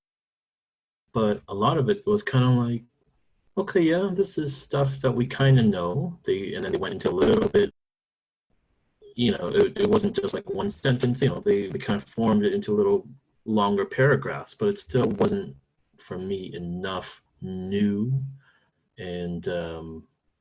things in there, and just didn't give the full picture, like you guys are kind of mentioning. So you blew it, man. That's what I really think. I just think that it's Michael Jordan. And like you said, Sam, it's kind of like this might be the last opportunity for you to really get, this kind of content in this much detail from Jordan. So it's kind of like, why not just give more? So, I mean, if I could just sort of add to that, like, I mean, I feel like, and I know you ultimately have to judge it on what it is, on its own merits. You know, what the circumstances were ultimately you can't judge it by that. But I will say this. He only had Jordan for, I think, 2 or 3 interviews. He had, every film, no matter the subject matter, has a budget. And so you do what you can with that budget. So I can't really knock him on that. But the things that I think where I was talking about in terms of providing more context, that a lot of that could have been done pretty cheaply. He didn't have all the time in the world with Michael, so he got what he got. So some of that's on Michael, I think. But well, I'm gonna and it's not so much an attack on Jason Ayers, so much more about the actual pre-production of it. Obviously, it's a whole village of people who are trying to come up with a concept for this thing. And I think initially didn't start off as a 10 episode thing. It was like, X amount of episodes, and then said, no, we need a little more. And then it was going to be 8. And then it grew to 10. But even Jason Ayers said it himself. He kind of, at first, he didn't think he could even make a 10-part documentary using most of the footage that was there, that was just originally shot in that 98 season. I don't, obviously, I haven't seen the footage, but I think you could have formulated a richer story with it. So it's not a knock on the director and using whatever kind of parameters that he's given, but it's really more like all the backers of this thing, all the executive producers and things like that. It's a bigger story you're talking about. And if you're trying to make it the Michael Jordan documentary on top of the storyline of the 90s Bulls dynasty, I just don't see how 10 episodes is enough. Mm-hmm. It's a lot. Yeah, I mean, they also ran into the whole pandemic thing, so they kind of ran out of time as well. But that still wouldn't have given it more episodes. No, well, I mean, what I was going to say is that, like, ultimately, like, those last couple episodes maybe could have had a little more oomph to them if they hadn't had to rush those edits near the end there, or with the circumstances of being on lockdown, they were cutting. The editors were, had to move all their suites to their homes, and they were cutting off of drives and stuff like that. So we'll never know. But I mean, I do agree with you. Certain aspects, I think, were missed opportunities. The pandemic point is valid because the timing of when we saw it as well is forever going to color it. Like, this wasn't a traditional, like, 30 for 30 that you just see on a Sunday or Monday afternoon or something like that. It was in this weird period of time where we were all in lockdown. There was no NBA. All sports had been shut down. And people were hungry for basketball and for content. And so it colors the experience. For us, a lot of this doc was nostalgia. So it's like looking back at a simpler time when we were trying to figure out what our life was going to look like moving forward, whether it was going to be a new normal or back to normal or whatever it may be. And at the same time, for the younger kids, it was like this introduction to Jordan, as you said, Denny. Like, it was a kind of a cliff notes of like, this is all the stuff the guy did. He's really cool. Now go forth and Google it. Yeah, I mean, I don't know. I don't know if I agree. I mean, it's the pandemic. You can only I mean, you can say what you want about the last few episodes and the kind of circumstances they're under, but that's still like by that point the structure's already, already established. So for me, it's really more like at that stage of how do we structure this thing. This is it's just I keep saying I can't think of any way. It's just a blown opportunity, and just the fact that I don't mean to repeat myself, but with Sammy, you saying that this is probably the last chance you're gonna get to have Jordan sit down with you like this. Now, if they had pre-planned this in a way that it was a multiple series thing or a multiple season thing, then you obviously would try to schedule more interviews with Jordan or longer periods of interviews with Jordan. And whether he agreed with that or not, then that can be, the thing that kind of helps you determine how long this thing could be. But the one pushback I would give you is that with the doc, it was all done. And so as it came out and people got angry about this, or Pippen did this, or Horace Grant went on the radio, like if you start to do seasons, they would maybe correct some of those narratives. Maybe not necessarily for the best, but at least for this way, when the doc is done, you're arguing with a static document. You can't really make any changes or anything like that.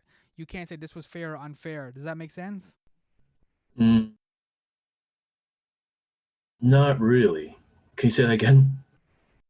Like, okay, so like in comic books, you read it monthly, right? And as people react to what's happening that month, the writer can kind of keep making changes. Oh, so you like this character. I can give you more of this character. You know what I mean? Like, they might have been influenced by some of the social media pushback, by the media narratives and stuff. If they did like longer episodes, or if they did like seasons, as you were saying, they would have influenced the flow, the emphasis of the characters, the emphasis of the structure. That might have also influenced the way that they ultimately would make it if it was longer. Yeah, I mean, I have to agree with Sammy. Like, I don't think for the documentary of this kind, for you to be, I don't think it's possible to do something in seasons, even if there's a lot of material there, because people, your subject matters will start reacting to the reactions. The seasons that follow, you may not get the most honest information. So you kind of do need these constraints of like, okay, I've got you for these 3 hours, like in the case of Phil Jackson, tell me what you believe is true about the 90s Bulls. And then you've captured what his honest thoughts are, uninfluenced by anyone outside that moment. So I think it would be a huge challenge for a docu-series where people are talking about their history to really work in the most honest way possible if people are going to be able to have the time, like Sammy's saying, to correct the record, so to speak, or change the histories to fit the reaction. But that's you're assuming that season 1 is shot and done in the can and edited and then broadcast, and then they go back and shoot season 2 and season 3 like that. No, it's like this is a documentary. So you sit down with the people for as long as you can. You talk about whatever you need to talk about those times, right? But how you spread out that information, and you get it all in the can. And then how you broadcast that stuff and how you spread it out that's in the post-production. No, right, but what Sammy's saying is that, like, okay, so say you do that, right? Then the subject matters have said what they have, it's in the can. But there is a temptation from the studio executives to the filmmakers that to react to the reaction. And then that changes the film. Once again, that assumes that you are you're a constant work in progress. Like you're talking about airing certain X amount of episodes while still cutting other episodes. But that's the nature of the production. Like no one's gonna give you the Netflix puts like a whole season like in one shot. They release every episode in one sitting. Right? So that means everything was edited. Yeah. And done and cut and before anybody can react to it. So yeah, but similar things can be done. But they don't do that for documentaries. They don't do that for documentaries. But you can't say you can't do that. Why can't you do that with documentaries? No, what I'm saying is you can do anything, but I just don't think that you would get the most honest product. The scheduling would be murder. It doesn't matter. You're editing until it's done, and then you release it strategically. Yeah, but how many seasons are you gonna? How many seasons of Whether a if show is Netflix gonna sit on? why not? But why wouldn't you do I that? just don't think I just don't think production, the economics and the production workflows work that way. I just don't think that's possible. You're talking about in a ideal world, yeah, sure, but I just don't see how that's even possible. Well, what ideal world? We live in a Netflix world now. A whole season is released all at Yeah, once. so no, We're but not like waiting okay, each week. yeah. What I'm saying is, so if these 10 episodes were season one of The Last Dance, right? Mhm. You're telling me that they released season one and they would also have season two in the can and they'll just sit on it for 6 months and then release season two. Like, Not 6 months. Well, until you finish however you schedule your releases but per episode, right? It's right. just like one comes right after the other. So however you time that out, that's up to you. But it's like you can have, let's say, I don't know, just for argument's sake, and I'm not arguing the minutia of multiple seasons. I'm talking about it needed more episodes than this. So whether Okay, you can more call it, episodes I can agree with. More episodes I can agree with, but seasons, I just don't think that would work. well, okay, well then that's not a detail that I'm necessarily like married to, but I'm just the idea that would be But silly. what I'm saying is the time in between, whether they were all cut and in the can, there's going to be a temptation to make changes to that next batch of episodes based on reaction, or water it down or get weak. Like I think for docu-series like that in this sort of vein wouldn't work that way. I mean, I'm 100% with you if you're talking about releasing all 12 episodes instead of 10 episodes at once. Great, but if you're trying to say that you would do all seasons at once, I think there's that time in between of releasing, whether you have it all cut and ready to go or not, to potentially make changes based on reactions from the public. But This documentary is weird because it is going to create an appetite for longer form. So in a sense, it took the hit for the team by being like 10. This was longer than even the OJ documentary. So I think future docs will be longer. I wouldn't be surprised if the Tom Brady one does go like 12 episodes or something, or the Tiger Woods one goes 10 or 15 or whatever, like the magic numbers. I think the Tiger Woods one certainly would be able to go longer. Brady, I don't know. I don't yeah, know I about don't. Brady. Yeah, and that's the thing. I don't like those guys, Tiger and Brady, are guys who transcended their sport, but I don't know if they transcended viewers. Tiger Woods would count for that because he was the black guy on the golf course. So he pulled in a lot of people. There's much more there, yeah. Yeah, no, like definitely compared to Brady. I guess, obviously I'm tainting it from my own lens. Like as amazing as all the stories of Tiger and all that stuff that I saw and the accomplishments, it still wasn't enough to make me like a regular golf watcher. Oh, no, Tiger Woods did that though. Not for you, but for a lot of other people. No, I'm not disagreeing with that, but I'm just saying on Michael Jordan's level still. Mm, Michael Jordan's still a rare case though. Michael Jordan's he's so isolated. Like it's just like I think that's one of the biggest takeaways I have from this doc. I don't want to do that thing where we call Vince Carter or Kobe the next Jordan. I'm not going to do that again. Like Jordan was Jordan. That's it. Like that's all you get. Yeah. Like We'll Prince stop. was Prince. Lots of people make music and lots of people make funk music and lots of people make cool music and great music. But Prince was Prince and Jordan was Jordan. And that's it. Like you get one Jordan. And there's a lot of great players now, and I like watching Curry play. It's tons of fun or whatever. He's a great player, and he should go in the Hall of Fame. No problems with any of that stuff. But Jordan's Jordan. That's it. Yeah, and that kind of goes back to the point of for me anyways, that why this thing should have been plotted as something longer than this. I know 10 people saw 10 and like, oh shit. And that hasn't been done before, but Do you think it would have helped to have some sort of a narrator or some sort of a device that would help with providing more of those moments that he may not have gotten in the interviews?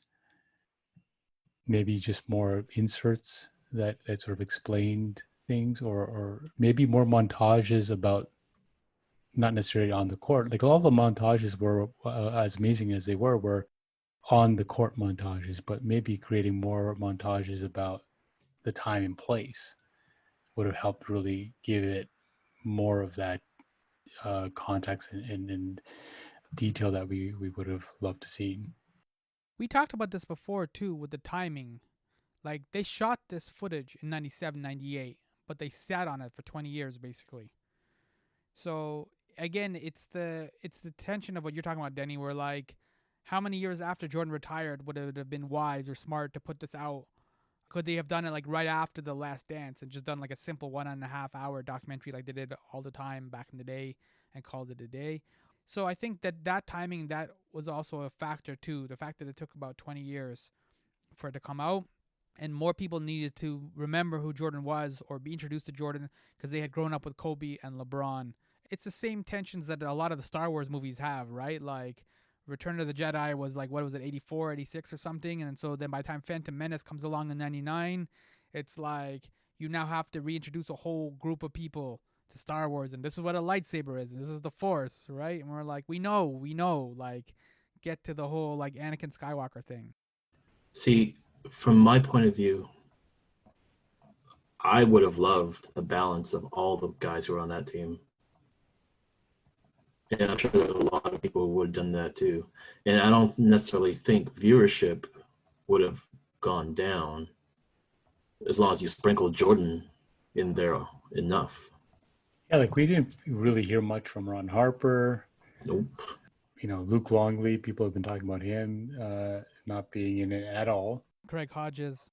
Yeah, I mean, Ron Harper had, I think, maybe literally one line in the whole thing. Yeah. It was a good one, though. It was a good one, but... Fuck that shit, or whatever he said. Yeah, it was something like that, yeah. Yeah, what we're ultimately talking about now is how you immortalize these people.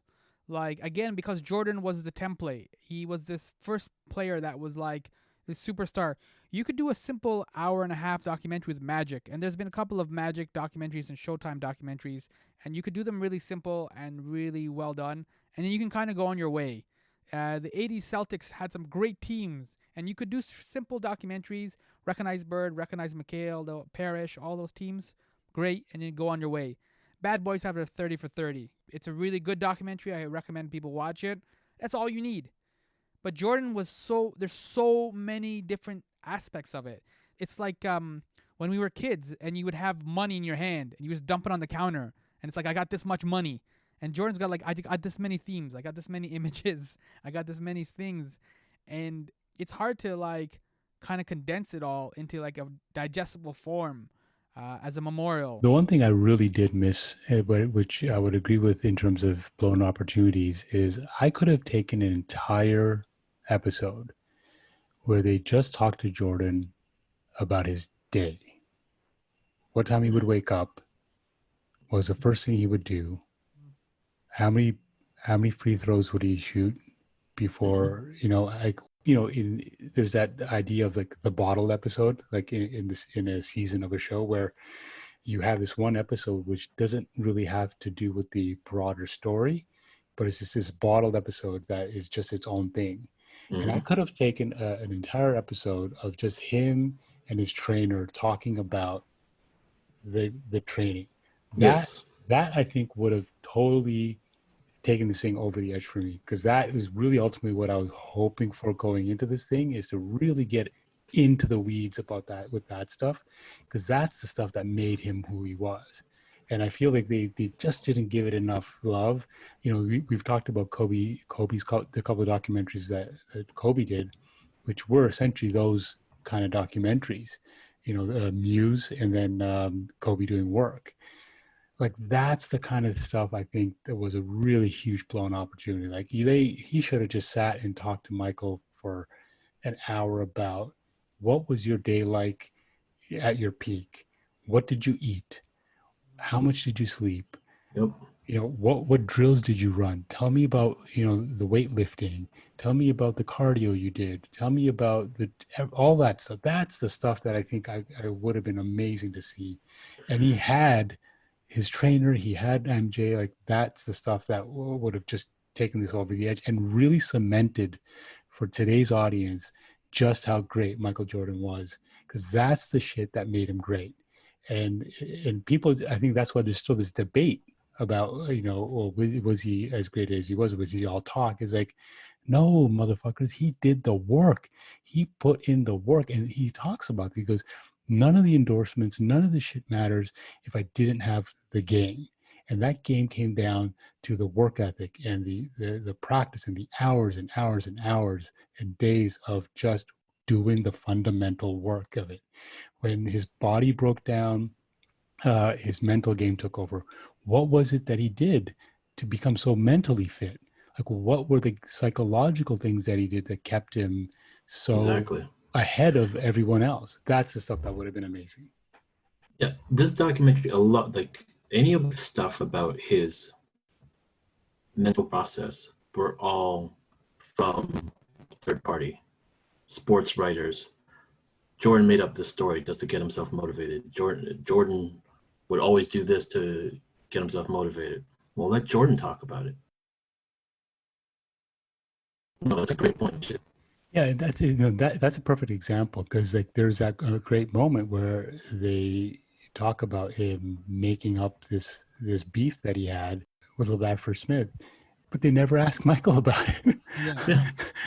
Like that's literally what you're building up to. Like you're like, oh well, no, actually, this wasn't true, and this is what happened. This is what he said, and this is this legendary moment that everyone talks about.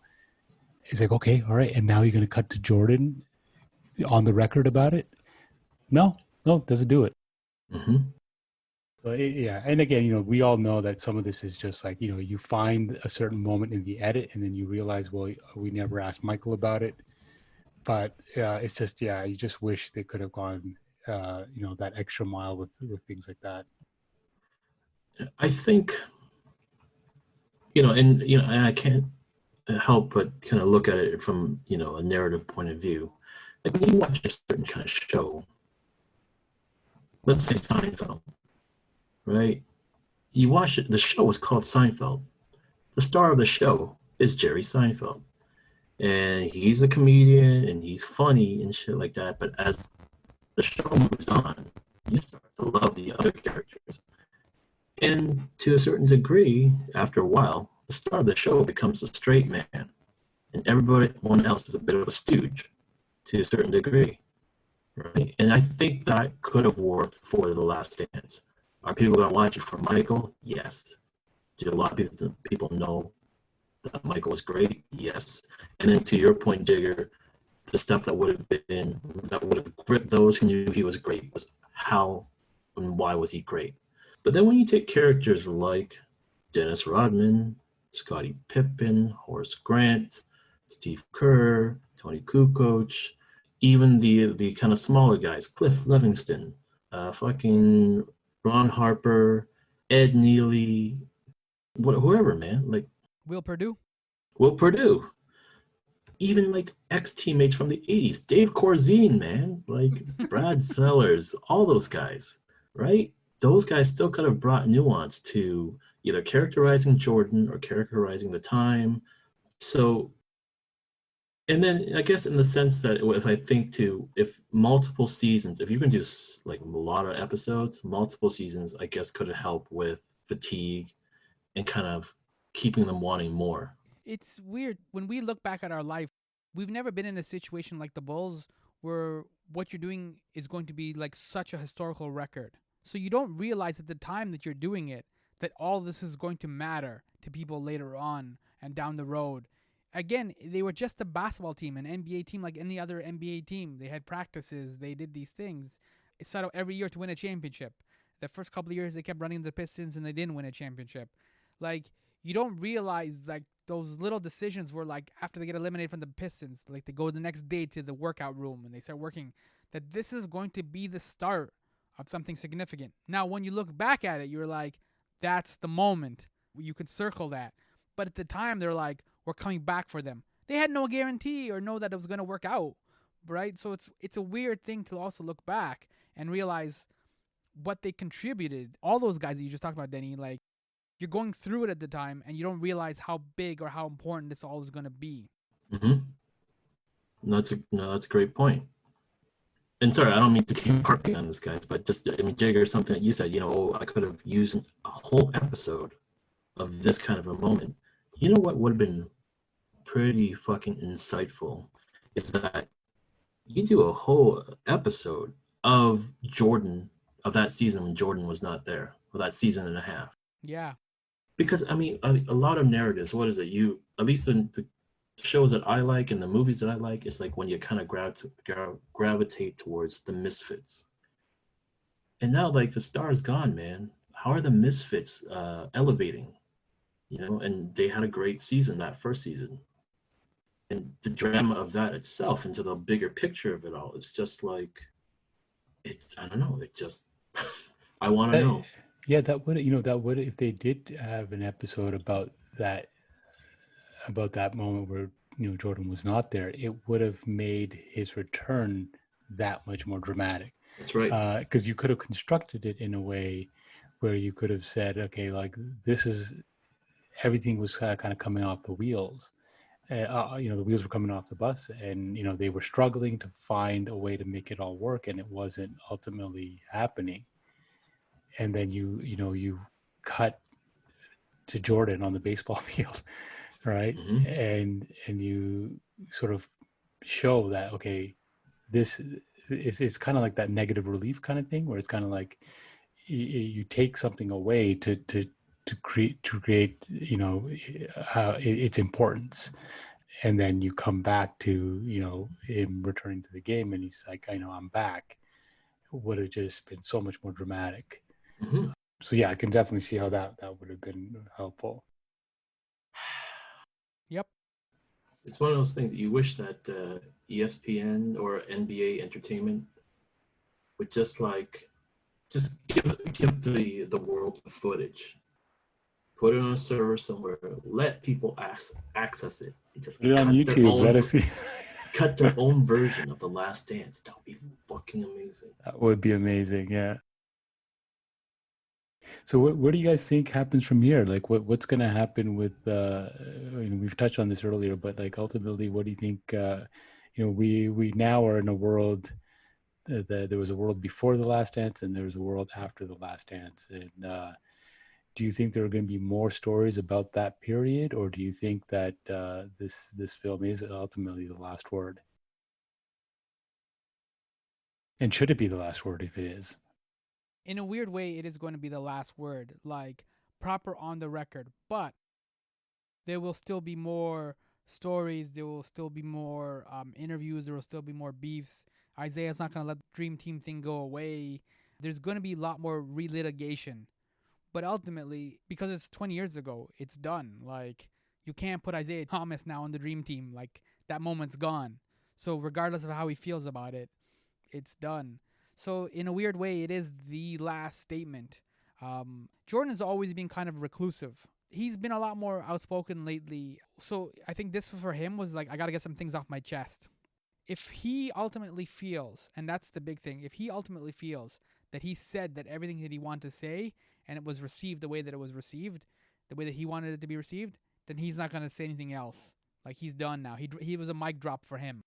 Which is insane that people still watching this are still consider LeBron James like better than Jordan. I'm like, I don't know what you saw or what you missed or what edit you got on Netflix or whatever. But I'm like, you're wrong. Like, there's no other way around it. You're wrong. Yeah, it's kind of funny. We now live in the age of analytics. In a lot of the basketball world, they use analytics, advanced stats, and all that stuff to kind of measure greatness. Whenever there's a debate, well, it's like, well, Jordan's got 6 rings and LeBron's got how many's he got now? 3. 3? Yeah. And that's great and all, but even if LeBron ends up getting 6 rings, then people say, well, okay, now he's pretty close. Well, no. How did he get those 6 rings, and how many asterisks are there in his career? Jordan, there's no asterisks, man. He did it with the team that he was drafted by. Mm-hmm. He never gave up hope. He never joined no super team. And some of these fools nowadays even argue, well, the the second three-peat team was kind of a super team. They got Scotty and they got Dennis. Well, Scotty was drafted by the Bulls, and Dennis was like, I forgot how old he was. He was mid-30s. He had a whole career at Detroit before he even came to Chicago. Yeah. They picked him up from the Spurs, and he was fucking up on the Spurs. He was just fucking up. Oh, that's right. Yeah. Right? And so, most teams consider him as a has-been. Yeah. This really should reset a lot of the Jordan narratives, and it's disappointing that some of them didn't get reset. Mm-hmm. And we saw this throughout the doc where people doubted Jordan, or well, okay, he's got 3 or 4 rings. He won't win this time. He won't win this series. He won't whatever. I'm like, I don't understand how you can be comfortable. Even going into the last dance, it's pretty clear that the team was incredibly focused and were determined. And maybe they would have gotten to the finals and lost that finals or whatever, but they would have put up a good, hard fight. They weren't going away. We don't have that anymore. We don't have people that are like money. One of Jordan's nicknames was money, right? That's so rare and so wonderful.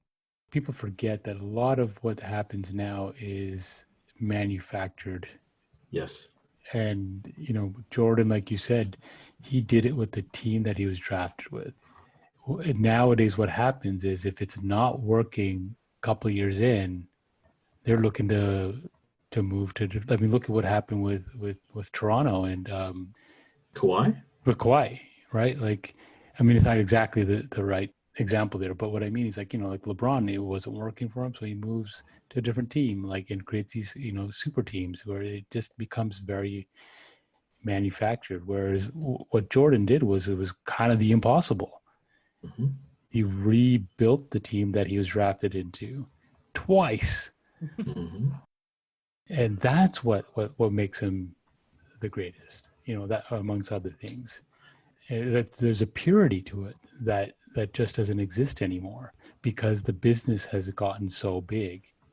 In many ways, this is similar to, people blaming George Lucas and Steven Spielberg for the blockbuster mentality of movies, and Coppola as well, because, those filmmakers, made these movies, but they were purists. They were pure filmmakers. They came out of film school and all they wanted to do was make movies for movies. It just so happened that they did it so well that it changed the business of movies. And then everyone tried to manufacture and recreate that success.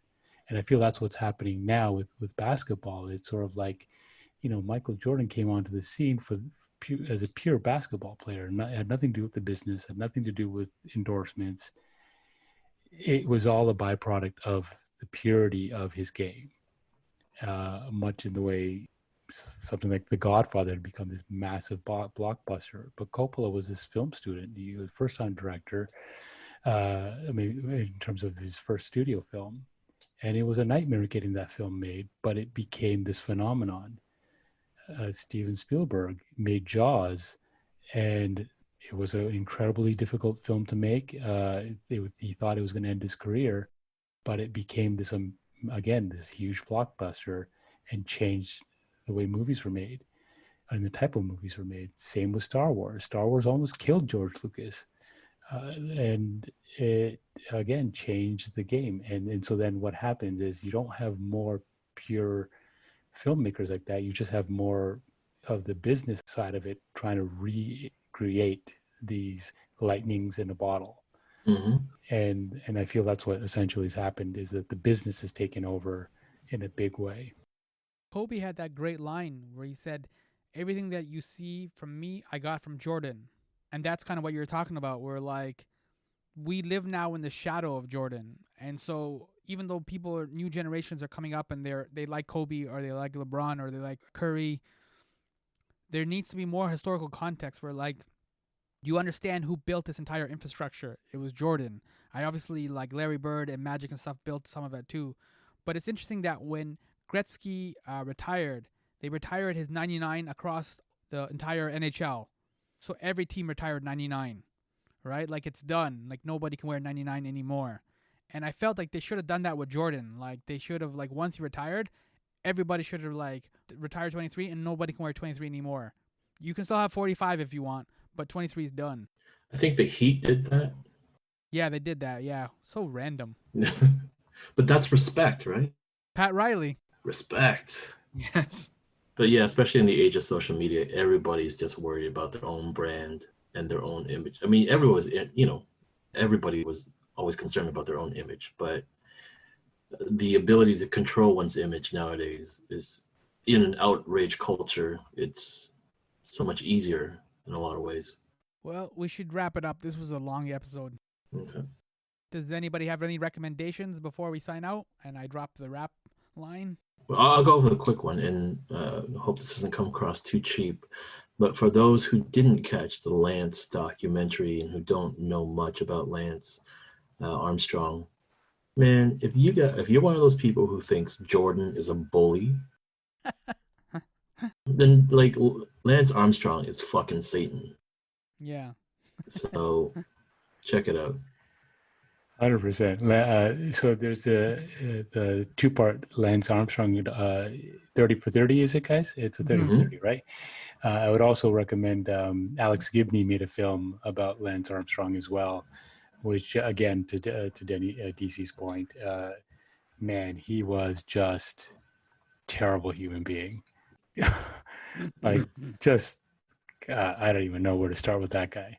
So yeah, you cannot call Michael Jordan a bully when compared to what Lance Armstrong was.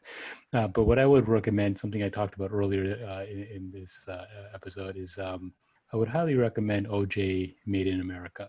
Yeah.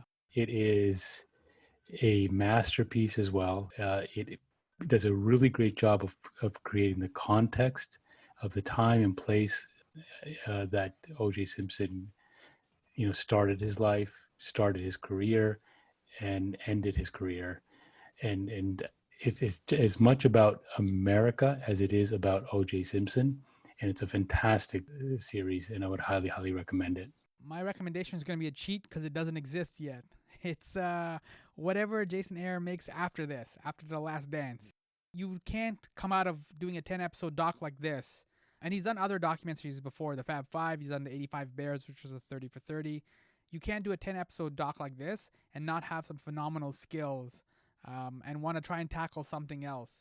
So I don't know what he's got lined up after this, but whatever it is, I recommend that.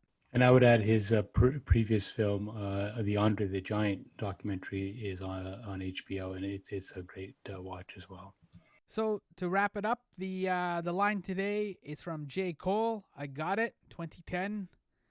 Hoop dreaming, hanging up pictures of my idols. Jordan was like Jesus. Slam was like the Bible. I used to read it twice and cut the pictures out. Had the Jordan free throw dunk, tongue sticking out. There it is. There it is. Well, thanks, guys. Yep. So this was the epilogue of Jordan Ain't No Joke, episode 6. I've been Sammy Younan. And I'm JT. And I'm DC. And that's it. That's all she wrote.